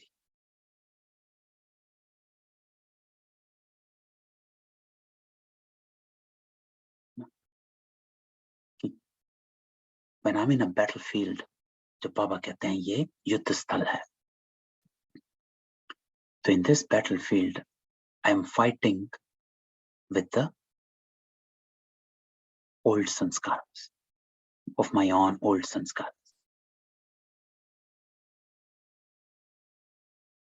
to get what, है ना, to get the self sovereignty। तो बाबा कहते हैं सेल्फ सॉवरन बनना है,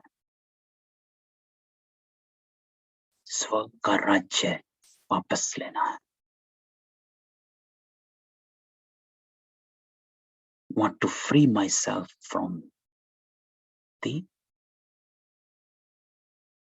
old sanskaras जो आ गए हैं, that took away my kingdom, है ना। तो इसका एक बड़ा अच्छा एग्जाम्पल है जो द्वापर में हुआ क्या, द्वापर लगाओ या कलयुग के शुरू में हुआ क्या।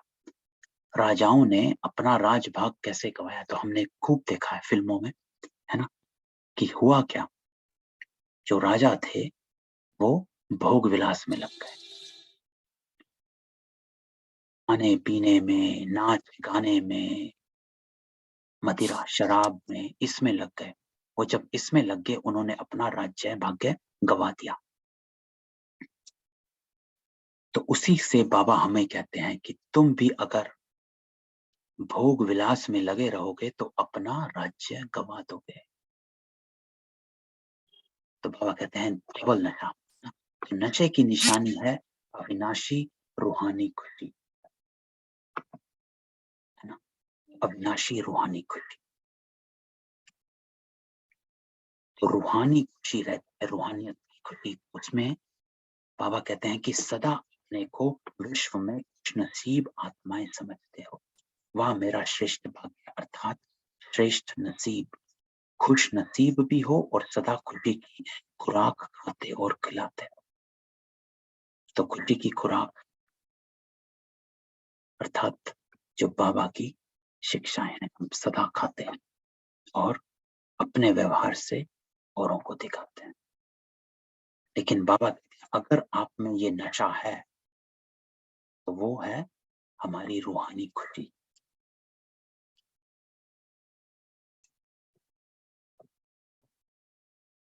तो औरों को भी खुशी का महादान दे खुश नसीब बनाते हो, ऐसे अमूल्य हीरे तुल्य जन्म बनाने वाले हो, बन गए हैं या भी बना।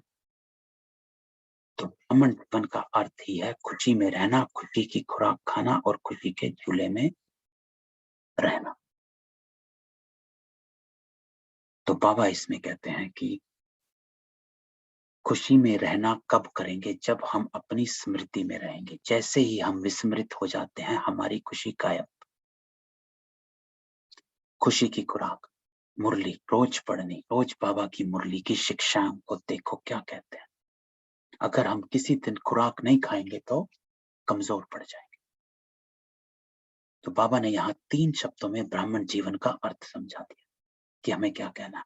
अपनी स्मृति में रहना है, जैसे ही विस्मृत हो जाओगे खुशी चली जाएगी। खुशी की खुराक खानी है बाबा की मुरली। और तीसरा खुशी के झूले में रहना, अर्थात बाबा के संग का रंग, उस योग में, अतीन्द्रिय सुख में बाबा से कनेक्टेड रहना। ऐसे ब्राह्मण अपनी स्मृति, बाबा की मुरली और बाबा के साथ मन मनाभाव खुशी के झूले में कनेक्टेड रहना। सिवाय खुशी के और जीवन ही क्या है? जीवन ही खुशी है। खुशी नहीं तो ब्राह्मण जीवन नहीं, खुश रहना ही जीना है। अब हम आगे बताते हैं कि खुश कैसे रहना, तो आगे देखते हैं। तो बाबा कहते हैं आज का सर्व बच्चों का पुण्य का खाता देख रहे थे, क्योंकि आप सभी पुण्य आत्माएं हो। अब फिर बाबा ने हमको हमारी फोटो दिखाई। फोटो क्या दिखाई? आप पुण्य आत्माएं हो।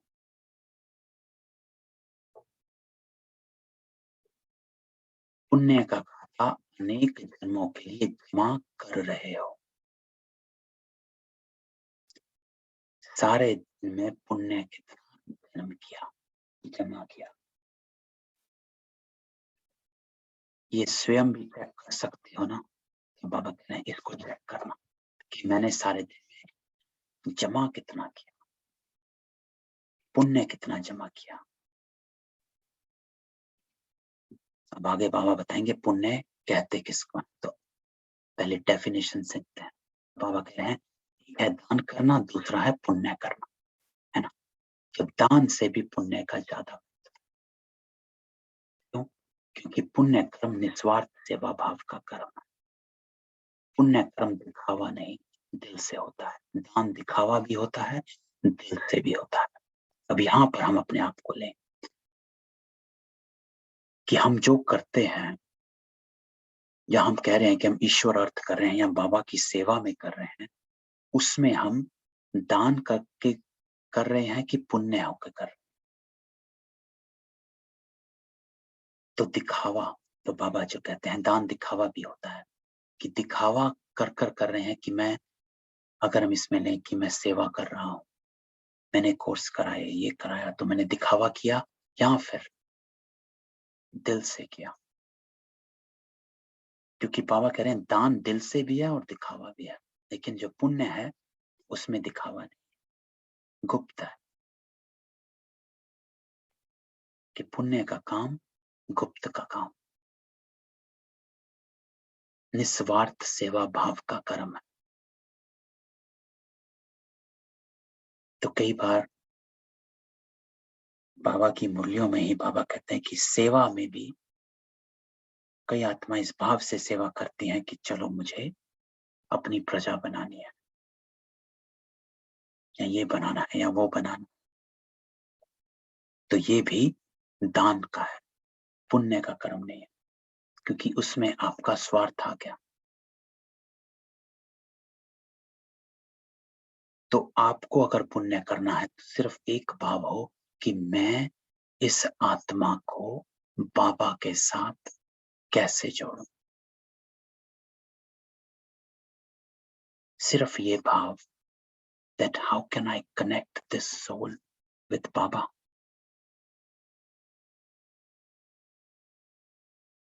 उसको कहते हैं निस्वार्थ भाव, कि मैं कैसे इसे अपने बाबा से मिला दूं। तो पुण्य कर्म अर्थात आवश्यकता के समय किसी आत्मा के सहयोगी बन, अर्थात काम में आना। अब यहाँ पर समझना है कि सहयोग देना अर्थात काम में आना भी ये नहीं कि किसी के विकर्मों में काम में आ गए और सोचे कि ये मेरे को पुण्य का काम करना, नहीं, है ना। सहयोगी भी ईश्वर अर्थ, विद डिविनिटी। आपका सहयोग पुण्य कर्म में तभी ऐड होगा जब उस सहयोग में डिविनिटी होगी, ईश्वर अर्थ होगा, तो होगा, तब उसको पुण्य अर्थ गिना जाएगा आवश्यकता के समय।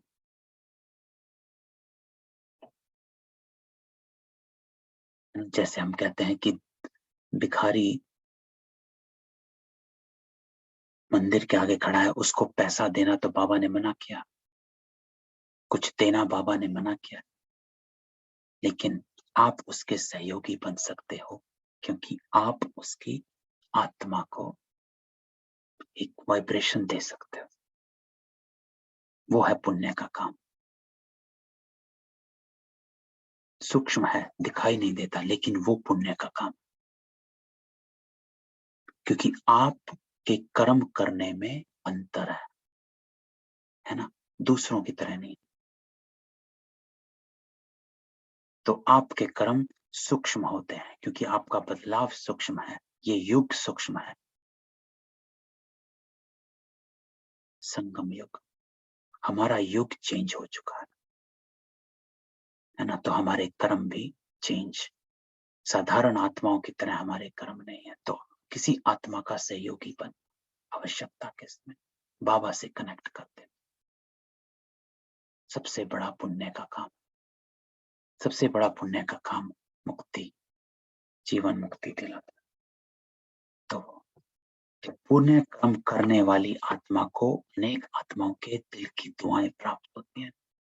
सिर्फ मुख से शुक्रिया व थैंक्स नहीं कहते, लेकिन दिल की दुआएं गुप्त प्राप्ति जमा होती जाती है ना। तो किसी भी आत्मा को, जैसे एक छोटा सा एग्जाम्पल सब देते हैं कि किसी को प्यास लगी है, उसे खाना दे दो तो वो पुण्य नहीं है, उसको पानी दे दोगे तो पुण्य बन, कि उसको जो चाहिए वो दो। दान क्या होता है? जो मेरे पास है मैं सिर्फ वो उसको दूं, है ना। अब आत्मा कह रही है मुझे शक्ति चाहिए और आप उसको ज्ञान देने लग जाए,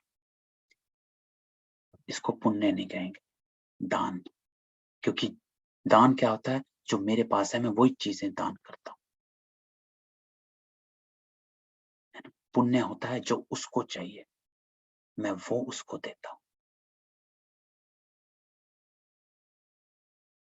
तो उसको शक्ति चाहिए। तो इसीलिए कई बार क्या होता है कि हम पूरे विरोध में भी किसी को ज्ञान सुनाने लग जाते हैं, है ना। तो नहीं, उस समय उस आत्मा को ज्ञान की नहीं शक्ति की जरूरत है ना। तो वहां पर उसको ज्ञान नहीं सुन। तभी बाबा कहते हैं कि समय देखो, स्थिति देखो, जगह देखो, परिस्थिति देखो और उस आत्मा की पात्र को पहचानना है, उस आत्मा की नब्ज को पहचानो कि वो क्या ले सकता है। अगर ज्ञान नहीं ले सकता तो आप ज्ञान दे रहे हो तो वो कर्म काम नहीं करेगा और आपको दुआएं प्राप्त नहीं जमा होंगी। कहेंगे लेक्चर दे के चले गए, है ना, हमें भी पता है नहीं। वहां पर आपका शांति का 1 सेकंड की वाइब्रेशन भी, साकाश भी, बाबा के साथ कनेक्ट कर देना भी पुण्य कहा जाए, क्योंकि वो उस आत्मा को शांत करते। ये चीज ध्यान रखनी है कि हमेशा हर जगह ध्यान नहीं करता, है ना। तो पुण्य आत्मा परमात्मा दुआएं, आत्माओं की दुआएं प्राप्त हुए फल से भरपूर होते हैं, तभी परमात्मा की दुआएं मिलती हैं, क्योंकि हमने उस आत्मा को बाबा से कनेक्ट किया। हमारे कर्म ईश्वर अर्थ ही हों हमेशा। उस आत्मा को जो चाहिए, लेकिन उसका सहयोगी विद डिविनिटी, ईश्वर अर्थ सहयोग देना, है ना। तभी हमें परमात्मा दुआएं प्राप्त होंगी और आत्माओं की दुआएं प्राप्त होती हैं। तो पुण्य आत्मा की दृष्टि औरों को भी दुआएं अनुभव कराती हैं। तो ये है आपका कर्तव्य, जो बाबा कहते हैं। हमारे एटीट्यूड से, वृत्ति से, हमारी दृष्टि से शांत कर देना। और वो तब होगा जब हमारा भाव अंदर से चेंज हुआ होगा। तो पुण्य आत्मा के चेहरे पर सदा प्रसन्नता, संतुष्टता की झलक दिखाई देती है। तो बाबा कह रहे हैं कि कैसे होंगे? सदा प्राप्त हुए फल के कारण अभिमान और अपमान से परे रहते हैं। तो प्राप्त हुआ फल क्या है? दुआएं। फल क्या है? पुण्य आत्मा की परमात्मा दुआएं और आत्माओं की दुआएं, ये दोनों मिलते हैं। और ये दोनों तब मिलेंगी जब हम ईश्वर अर्थ कर्म करते हैं, अर्थात उस आत्मा को सूक्ष्म तरीके से भी बाबा से कनेक्ट कर देते हैं। इधर वी गिव साकाश और हम उसको बाबा का परिचय किसी भी तरह से एक वाइब्रेशन भी बाबा की तरफ से उनको मिल जाती है, तो वो दुआएं हो जाती हैं। तो उसके कारण हम, इसी के कारण जो हम दुआएं मिलती हैं, उसके फल के कारण हम अभिमान और अपमान से परे रहती हैं, क्योंकि वह भरपूर बादशाह है। क्योंकि जो सदा पुण्य आत्मा है वो हमेशा क्या करेगी? एक ही धुन रहेगी कि मुझे बाबा से इसको कैसे कनेक्ट करना, how can I connect this soul to Baba, है ना? तो उसमें रहना है। तो अभिमान और अपमान से बेफिक्र बादशाह। पुण्य आत्मा पुण्य की शक्ति द्वारा स्वयं के हर संकल्प, हर समय की हलचल को, हर कर्म को सफल करने वाले होते हैं। आया क्या? पुण्य की शक्ति। पुण्य की शक्ति तो बाबा कहते हैं दुआएं। तो अर्थात हमारे अंदर, हम आत्माओं में, जो बाबा कहते हैं आप सब पुण्य आत्माएं, maybe you have started it और you are in the middle और you are close to the end, लेकिन सब पुण्य आत्माएं हो। आपकी पुण्य की शक्ति, अर्थात पुण्य की शक्ति कौन सी होती है? पुण्य की शक्ति होती है पुण्य करने के संकल्प की शक्ति। शक्ति का आह्वान जो होता है वो हमारे संकल्प करते हैं। मेरा कमजोरी का संकल्प जो है वो कमजोरी की शक्ति को लेकर आता है। एक आत्मा बोल नहीं सकती, अगर वो क्रोध करती है तो चिल्ला उठती है। क्यों? क्योंकि क्रोध के संकल्प के साथ रावण की शक्ति, क्रोध की शक्ति आती है। ऐसे ही श्रेष्ठ संकल्प के साथ श्रेष्ठ संकल्पों की शक्ति आती है। तो पुण्य की शक्ति अर्थात मेरे अंदर संकल्प, पुण्य करने का संकल्प मेरे अंदर कितना, तो पुण्य आत्मा है अर्थात मेरे अंदर जो संकल्प पुण्य करने के हैं, ईश्वर अर्थ, तो वो मेरे संकल्प पुण्य की शक्ति को का आवाहन करते हैं कि मुझे ये करना है, मुझे ये श्रेष्ठ कर्म करना। और उसके द्वारा क्या हो जाता है? उसके द्वारा हम स्वयं के हर संकल्प, हर समय हलचल को, हर कर्म को सफल करने वाले होते हैं। क्योंकि क्या होता है? मेरा हर संकल्प हमेशा श्रेष्ठता की तरफ रहेगा, डाइवर्जन की तरफ रहेगा। मेरे कर्म करने में अंतर है, हमेशा इस बात पे मेरा ध्यान रहेगा, मुझे फुल पास होना है, मुझे अपनी आत्मा की उन्नति करनी है, ये संकल्प मेरे अंदर है। मुझे पवित्र बनना, बाबा क्या कहते हैं? एक निश्चय कि मुझे पवित्र बनना, फिर से पवित्र बनना। सिर्फ पवित्र नहीं, ये जो फिर से शब्द है ना, ये बड़ा पावरफुल हो जाता है। It means I am repeating my self. इसको बाबा कहते हैं स्वदर्शन चक्र फिराना। सिर्फ स्वदर्शन चक्र एक बार देखता नहीं है, फिराना, है ना? स्व का दर्शन, सेल्फ रियलाइजेशन, जितनी बार आप उसको घुमाओगे तो रियलाइजेशन होना चाहिए, सेल्फ का रियलाइजेशन। उसको कहते हैं स्वदर्शन चक्र फिराना। तो मेरा रियलाइजेशन जैसे जैसे स्पष्ट हो जाएगा कि मैं कौन हूं, कौन हूं, कौन हूं, तो मेरा संकल्प हर समय की हलचल को, बाबा कहते हैं अगर स्वदर्शन चक्र फिराएगा तो हर चक्रों से परे हो जाएगा। तो हर समय की हलचल को और हर कर्म को सफल कर देंगे। मेरा हर कर्म पुण्य का कर्म हो जाएगा, तो पुण्य का खाता जमा होता जाएगा। तो जमा की निशानी व्यर्थ की समाप्ति। अब ये तो अंडरस्टूड है। अगर मैं ये सब कर रही हूं जो भी हमने कहा, सब ईश्वर अर्थ, शक्तियों, संकल्प, स्वदर्शन चक्र की मैं कौन हूं, अपनी सेल्फ रियलाइजेशन, जब मुझको रियलाइजेशन हो जाता है कि मैं कौन हूं, पक्का हो जाता है, तो मेरा ऑफ कोर्स व्यर्थ तो समाप्ति हो जाएगा। तो जमा की निशानी व्यर्थ की समाप्ति। मैं किसी व्यर्थ में जाऊंगी।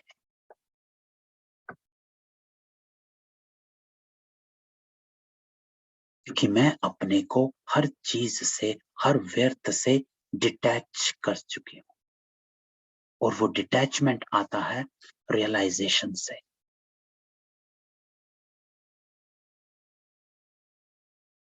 तो स्व का दर्शन, सेल्फ दर्शन बाबा कहते हैं रियलाइजेशन को, भक्ति वाला दर्शन नहीं। वो होता है सिर्फ अपने आप को देखना, हाँ मैं देवता थी, मैं ये बनी, मैं वो बनी, देवता, क्षत्रिय, वैश्य, शूद्र, ऐसे ऐसे, अब मैं ब्राह्मण बन गई। नहीं, ये दर्शन नहीं, देखने वाला दर्शन नहीं, रियलाइजेशन वाला दर्शन। रियलाइजेशन, तो रियलाइजेशन कहते हैं बाबा कि उन संस्कारों को इमर्ज कर दो, उसको कहते हैं रियलाइजेशन, कि मेरे अंदर वो संस्कार इमर्ज हो जाए। जैसे एक माँ के अंदर हो जाते हैं। एक माँ जो होती है वो कैसे भी, कितनी भी हालत में हो, लेकिन बच्चा अगर दूर रो रहा हो, और चाहे किसी और का बच्चा है, लेकिन उस माँ के अंदर संस्कार इमर्ज हो जाते हैं। तो मेरे अंदर वो संस्कार इमर्ज हो जाए कि मैं वो हूं। तो ऐसी पुण्यात्मा विश्व के राज्य के तक नशीन बनती है। तो देखो, जब हम ऐसे बन जाएंगे तो बाबा कहते हैं you will get the kingdom. तो अपने खाते को चेक करो कि ऐसे पुण्यात्मा कहाँ तक बने हैं, है ना, कि हम कहाँ कहाँ किन किन कर्मों में अभी भी मैं अटक जाता हूं। तो अपनी स्मृति को पक्का करना कि मेरे, जो बाबा ने शुरू से शुरू किया, कर्मातीत, निमित्त भाव, ईश्वर अर्थ, मेरे कर्म करने में अंतर, और पुण्यात्मा, पुण्य की शक्ति, हर आत्मा को परमार्थ, ईश्वर अर्थ मिलना। अगर पूछेंगे कि कभी पुण्य आत्मा हो, तो सब हाँ जी कहेंगे, और हैं भी सभी। बाबा कहते हैं भी, it is true, everybody is a पुण्य आत्मा, यहाँ बैठे हैं, लेकिन नंबर वार है कि सब नंबर वार है। तो बाबा कहते हैं कि सत्य विश्व के तख्त पर कितने बैठेंगे, सभी इकट्ठे बैठेंगे, नंबर वार है। नंबर क्यों बनते हैं? कारण एक विशेष बात बाप दादा ने बच्चों की चेक की, और वही बात नंबर 1 बनने में रुकावट डालती है। तो अब बाबा, नंबर 1 रुकावट क्या है, जो भी हम बात करते थे, तो बाबा कहते हैं अभी तपस्या वर्ष में सभी का लक्ष्य संपूर्ण बनने का है ना। तो ये देखो, ये चीज हमेशा हमारे को सामने रखनी है कि मेरा जो लक्ष्य है, क्योंकि वो लक्ष्य जो है वो मेरे हर कर्म में आना चाहिए। लक्ष्य और लक्षण जो बाबा कहते हैं सामने, तो मेरे को लक्ष्य हमेशा सामने रखना है कि मुझे क्या बनना। तो सभी का लक्ष्य संपूर्ण बनने का है, नंबर वार बनने का है। संपूर्ण बनना है, तो आप सभी स्लोगन बोलते भी हो और लिख कर भी लगाते हो, वह है सुख दो और दुख लो, दुख ना दो ना दुख लो। ये स्लोगन पक्का है, तो रिजल्ट में क्या देगा? बाबा कहते हैं कि दुख ना दो, इसमें तो मेजोरिटी का अटेंशन है, विच इज वेरी ट्रू, है ना। हम लोग किसी को परेशान करना छोड़ दिया है, एकदम वो हो जाते हैं। लेकिन बाबा कह रहे हैं आधा स्लोगन ठीक है, देने के लिए सोचते हैं देना नहीं है, लेकिन लेने के लिए कहते हैं कि उसने दिया इसलिए हुआ, इसने यह कहा इसलिए यह हुआ। इसी जजमेंट देते, अपना ही वकील बन के केस में यही बताते हो। बाबा कहते हैं कि औरों के जज और अपने वकील बन जाते हो, लेकिन अपने जज बनो, औरों के जज मत बनो। उसने किया, ये किया। बाबा अब यहाँ पर आगे कह रहे हैं कि आधा स्लोगन के ऊपर अटेंशन ठीक है और होना भी चाहिए, लेकिन बाबा कहते हैं और भी होना चाहिए अंडरलाइन, अर्थात जो बाकी आधा बचा है। तो हम बाबा जब इस स्लोगन की बात कर रहे थे तो मुझे बाबा का एक और स्लोगन याद आता है जिसपे भी हम आधा अटेंशन देते हैं, है ना। तो पहले इस पर लेते हैं। बाबा कहते हैं भी आधे स्लोगन पर अटेंशन है, लेकिन और जो आधा स्लोगन है उस पर अटेंशन नाम मात्र है, कि दुख ना दो और दुख ना लो। तो बाबा कहते हैं ना दुख लो, उस पर अंडरलाइन नहीं किया। तो उसने दिया क्योंकि, लेकिन आपने क्यों लिया? किसने कहा आप लो? बाप की श्रीमत है क्या कि दुख लो, झोली भरो दुख से, तो ना दुख दो ना दुख लो, तभी पुण्य आत्मा बनेंगे, तपस्वी बनेंगे। अब बाबा क्यों ये कहते हैं कि ना दुख लो तभी पुण्य आत्मा बनेंगे, तपस्वी बनेंगे? क्योंकि मेरा जो दुख लेना है वो इसी पर आधार है कि किसी आत्मा ने मुझे कोई बात, कुछ सिचुएशन, कुछ चीज कह दी जो मुझे टच कर गई।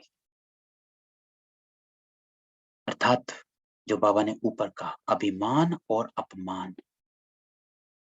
क्योंकि जो पुण्य आत्मा है वो अभिमान और अपमान से बेफिक्र है, वह भरपूर है। दुख लेने का सिर्फ ये दो, मेरी ईगो हर्ट हुई या फिर आई गॉट डिसरिस्पेक्टेड, अभिमान और अपमान। लेकिन बाबा कहते पुण्य आत्मा अभिमान और अपमान से परे रहती है, क्योंकि उन्होंने अपने आप को जाना। तो बाबा कहते तो ना दुख लो ना दुख लो, तभी पुण्य आत्मा बनेंगे, तपस्वी बनेंगे। और उसके लिए बाबा ने युक्ति बताई, क्या, कैसे हम ना दुख लें? बाबा कहते हैं परिवर्तन, परिवर्तन, ट्रांसफॉर्म करो। तो उनके दुख को भी आप सुख के रूप में स्वीकार करो, परिवर्तन करो, ट्रांसफॉर्म करो चीजों को। तो बाबा कभी भी ये नहीं कहते हैं रोक दो, है ना। कोई भी किसी को आप ना रोक सकते हो, ना खुद को रोक सकते हो, रोक नहीं सकते हो, अपने संकल्पों को नहीं रोक सकते हो, लेकिन परिवर्तन कर सकते हो। जो भी हमने एक बाबा की युक्ति को डिस्कस किया कि कैसे उनका अवगुण और मेरे गुण, कैसे मैं उसको परिवर्तन करूं। तो बाबा कह रहे हैं परिवर्तन करो, उनके दुख को सुख के रूप में स्वीकार करो। सेम जो आज बाबा ने आज के वरदान में भी कहा कि कैसे अच्छाई को ग्रहण करना है और बुराई को छोड़ना। अब कहेंगे तपस्वी, इसको कहते हैं तपस्वी, क्योंकि तपस्वी जो है वो अपने ही तपस्या में लीन रहता है। सन्यासी जो होता है वो ऊपर नीचे, साधु जो होते हैं वो कभी बैठे कभी नहीं बैठे, कभी इधर कभी उधर। तपस्वी जो है वो एक रस रहता है, इसलिए बाबा तपस्वी कहते हैं। है ना। तो परिवर्तन करो तब कहेंगे तपस्वी, ग्लानि की प्रशंसा समझो तब कहेंगे पुण्य आत्मा। अब उसको प्रशंसा तभी समझ सकते हैं जब हम परिवर्तन कर सकते हैं, चीजों का परिवर्तन कर, जो बाबा ने आज के वरदान में और जो हमने डिस्कस किया कि कैसे परिवर्तन कर सकते हैं। तो बाबा कहते हैं जगत अम्बा माँ ने भी सदैव सभी बच्चों को यही पाठ पक्का कराया कि गाली देने वाले या दुख देने वाली आत्मा को भी अपने रहम दिल स्वरूप से, रहम की दृष्टि से देखो, ग्लानि की दृष्टि से नहीं। वह गाली देवे आप फूल चढ़ाओ तब कहेंगे पुण्य आत्मा। तो इसके लिए एक युक्ति जो बाबा ने आज वरदान में और जो हमने डिस्कस उसको यूज करो, तभी हम परिवर्तन कर सकेंगे। दुख को सुख के रूप में स्वीकार तभी कर सकेंगे जब हम अपने आप को बाबा के साथ कनेक्ट करके रखें। ग्लानि वाले को दिल से गले लगाओ, बाहर से गले नहीं लगाना लेकिन मन से। तो पुण्य के खाते जमा होने में विघ्न रूप यही बात बनती है। मुझे दुख लेना भी नहीं है, देना तो है ही नहीं, लेकिन लेना भी नहीं है। तो उसके लिए हम ये युक्ति अपनाएं। अवगुण और गुण वाली जो डिस्कस करी, और दूसरा जो आज बाबा ने वरदान में कहा कि जब आप सामने हैं उसके, तो आप अपने गुण को याद करो कि मुझे अपने गुण को और पक्का करना, मुझे अपने गुण को और पक्का करना है, ये मुझे अच्छाई का पाठ पढ़ाने आए। तो ऐसे अपने आप को बात करनी होती है। तो बाबा, और ये आसान नहीं है ना, ये नहीं है कि it's very easy, it is not. But at the same time अगर हमारे में वो दृढ़ निश्चय, दृढ़ संकल्प है कि मुझे क्या करना है, मेरे कर्म करने में अंतर है क्योंकि मेरी स्थिति में अंतर है, तो अपने आप को धीरे धीरे इसमें पक्का करना है ना। तो बाबा दूसरा एग्जाम्पल लेते हैं कि जब चीज अच्छी नहीं होती है तो फिर किचड़ा जमा क्यों करते? हाँ, दुख लिया, किचड़ा जमा हो, और वहां से क्या होगा? आपके अंश रूपी कर्म्स, है ना, हमारे संकल्प वैसे होने शुरू हो जाएंगे, व्यर्थ में शुरू हो जाएंगे। तो संकल्प हमारी स्थिति को हिला देगा और हमारे कर्म हिल जाएंगे, है ना। तो हमारे पाप के अंश बन जाएंगे। तो अभी मोटे पाप तो नहीं करते, पाप का अंश रह गया है, अंश भी नहीं होना चाहिए। तो कई बच्चे बड़ी मीठी मीठी बातें सुनाते हैं, रो रेहान भी करते हैं। तो बाबा कह रहे हैं कि सब कहते हैं चाहते तो नहीं, लेकिन हो क्या? जब आप नहीं चाहते हो तो और कौन चाहते है? दूसरी बात मुझे बड़ी इंटरेस्टिंग लगी, जो बाबा कहते हैं कि बाबा के शब्दों में सुनते हैं, आप नहीं चाहते तो और कौन चाहता है? तो कहते हो क्या? और कोई आत्मा है क्या? तो बाबा कहते हैं क्या आपके अंदर दो आत्माएं हैं? एक आत्मा कहती है मैं नहीं चाहती हूँ, और एक आत्मा ले रही है। दो आत्माएं हैं क्या? एक आत्मा है ना। तो इसको योग में भी कई बार जब मैंने ये सुना तो मुझे लगा इसको योग में भी यूज कर सकते हैं कि जब मैं कहता हूं कि मैं आत्मा अपने को एक शुद्ध संकल्प देता हूं और मुझे व्यर्थ संकल्प आते हैं, तो तुरंत अपने को चेक और चेंज कि क्या दूसरी आत्मा है क्या? दो आत्माएं हैं क्या अंदर?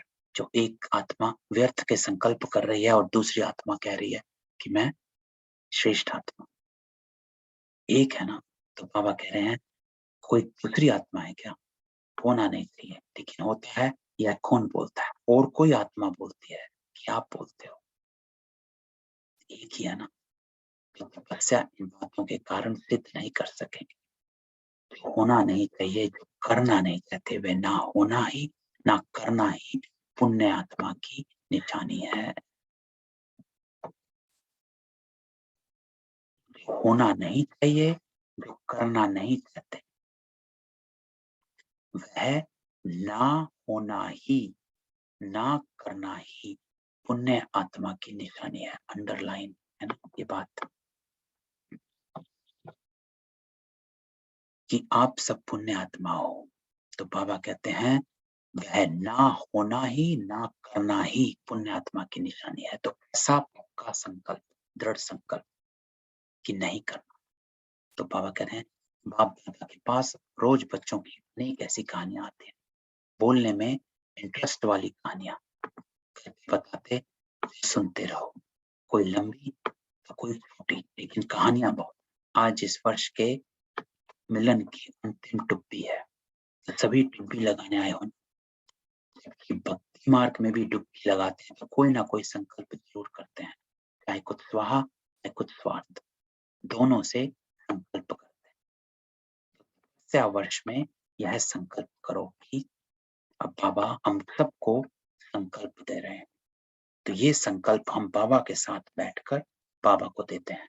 तो हम सब संकल्प करते हैं कि सारा दिन संकल्प द्वारा, बोल द्वारा, कर्म द्वारा पुण्य आत्मा बन पुण्य करेंगे, और पुण्य का प्रत्यक्ष फल बाबा की दुआएं और हर आत्मा की दुआएं जमा करेंगे। हर संकल्प में पुण्य जमा करेंगे, बोल में दुआएं जमा करेंगे, संबंध संपर्क में दिल से सहयोग, शुक्रिया ये करेंगे। इसको कहते हैं तपस्या। तो ये मेरा संकल्प सारा दिन का, कि सारा दिन हम संकल्प द्वारा, बोल द्वारा, कर्म द्वारा पुण्य आत्मा बन पुण्य करेंगे। बस एक स्मृति जो मेरी स्थिति को हर परिस्थिति में स्थिर अचल रखेगी, वो ये कि मुझे अपने संकल्प, बोल, कर्म द्वारा पुण्य आत्मा बन पुण्य करना। बस तो ऐसी तपस्या परिवर्तन का आधार बनेगी, है ना। तो ऐसी रिजल्ट पर प्राइज मिलेगी। फिर कहानी नहीं सुन कि ऐसा हो गया, तो बाबा आगे सबको लेकर आते हैं।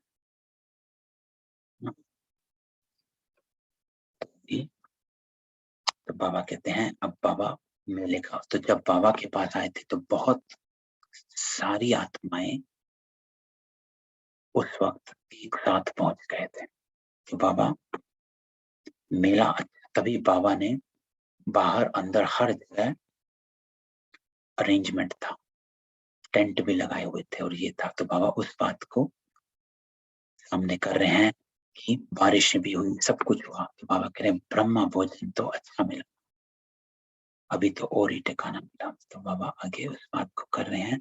तो आगे सर्व पालक तो मालिक श्रेष्ठ आत्माओं को सदा हर कदम में पुण्य का खाता जमा करने वाली पुण्य आत्मा को, सदा दिल तख्त नशीन और विश्व के तख्त अधिकारी विशेष आत्माओं को, सदा सुख देने वाले, सुख लेने वाले मास्टर, सुख के सागर।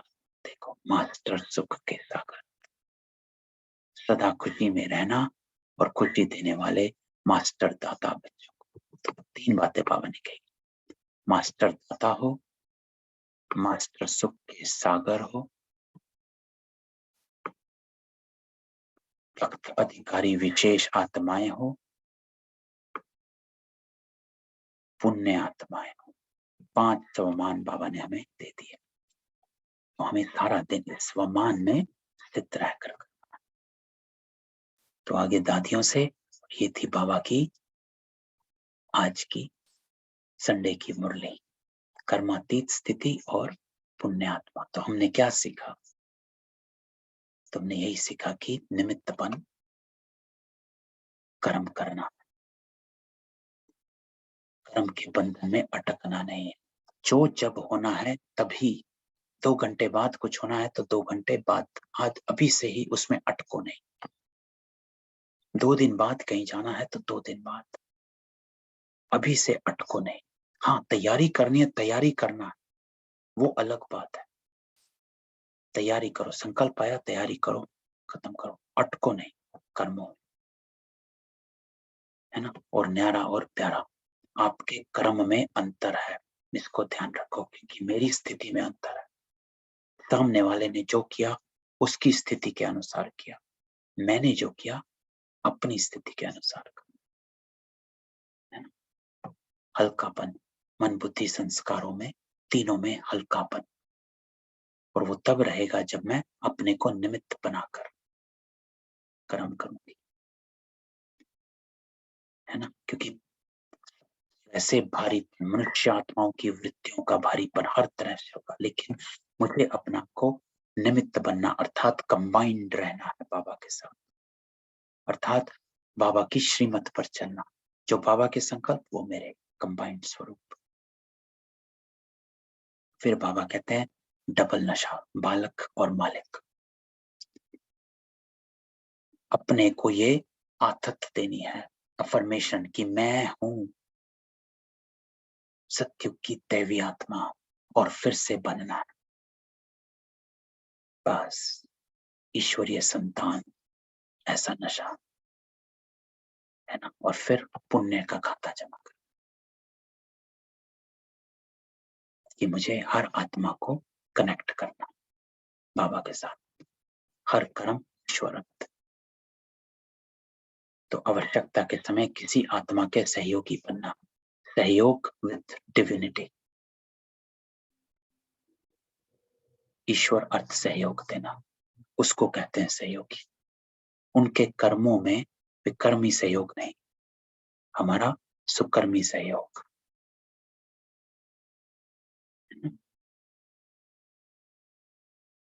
और हमारी जो बाबा की जो युक्ति है आज की वरदान में, अच्छाई उठाने की बुद्धि, और जो हमने डिस्कस किया कि अवगुण और गुण, उस युक्ति से हर हलचल को पार कर देना।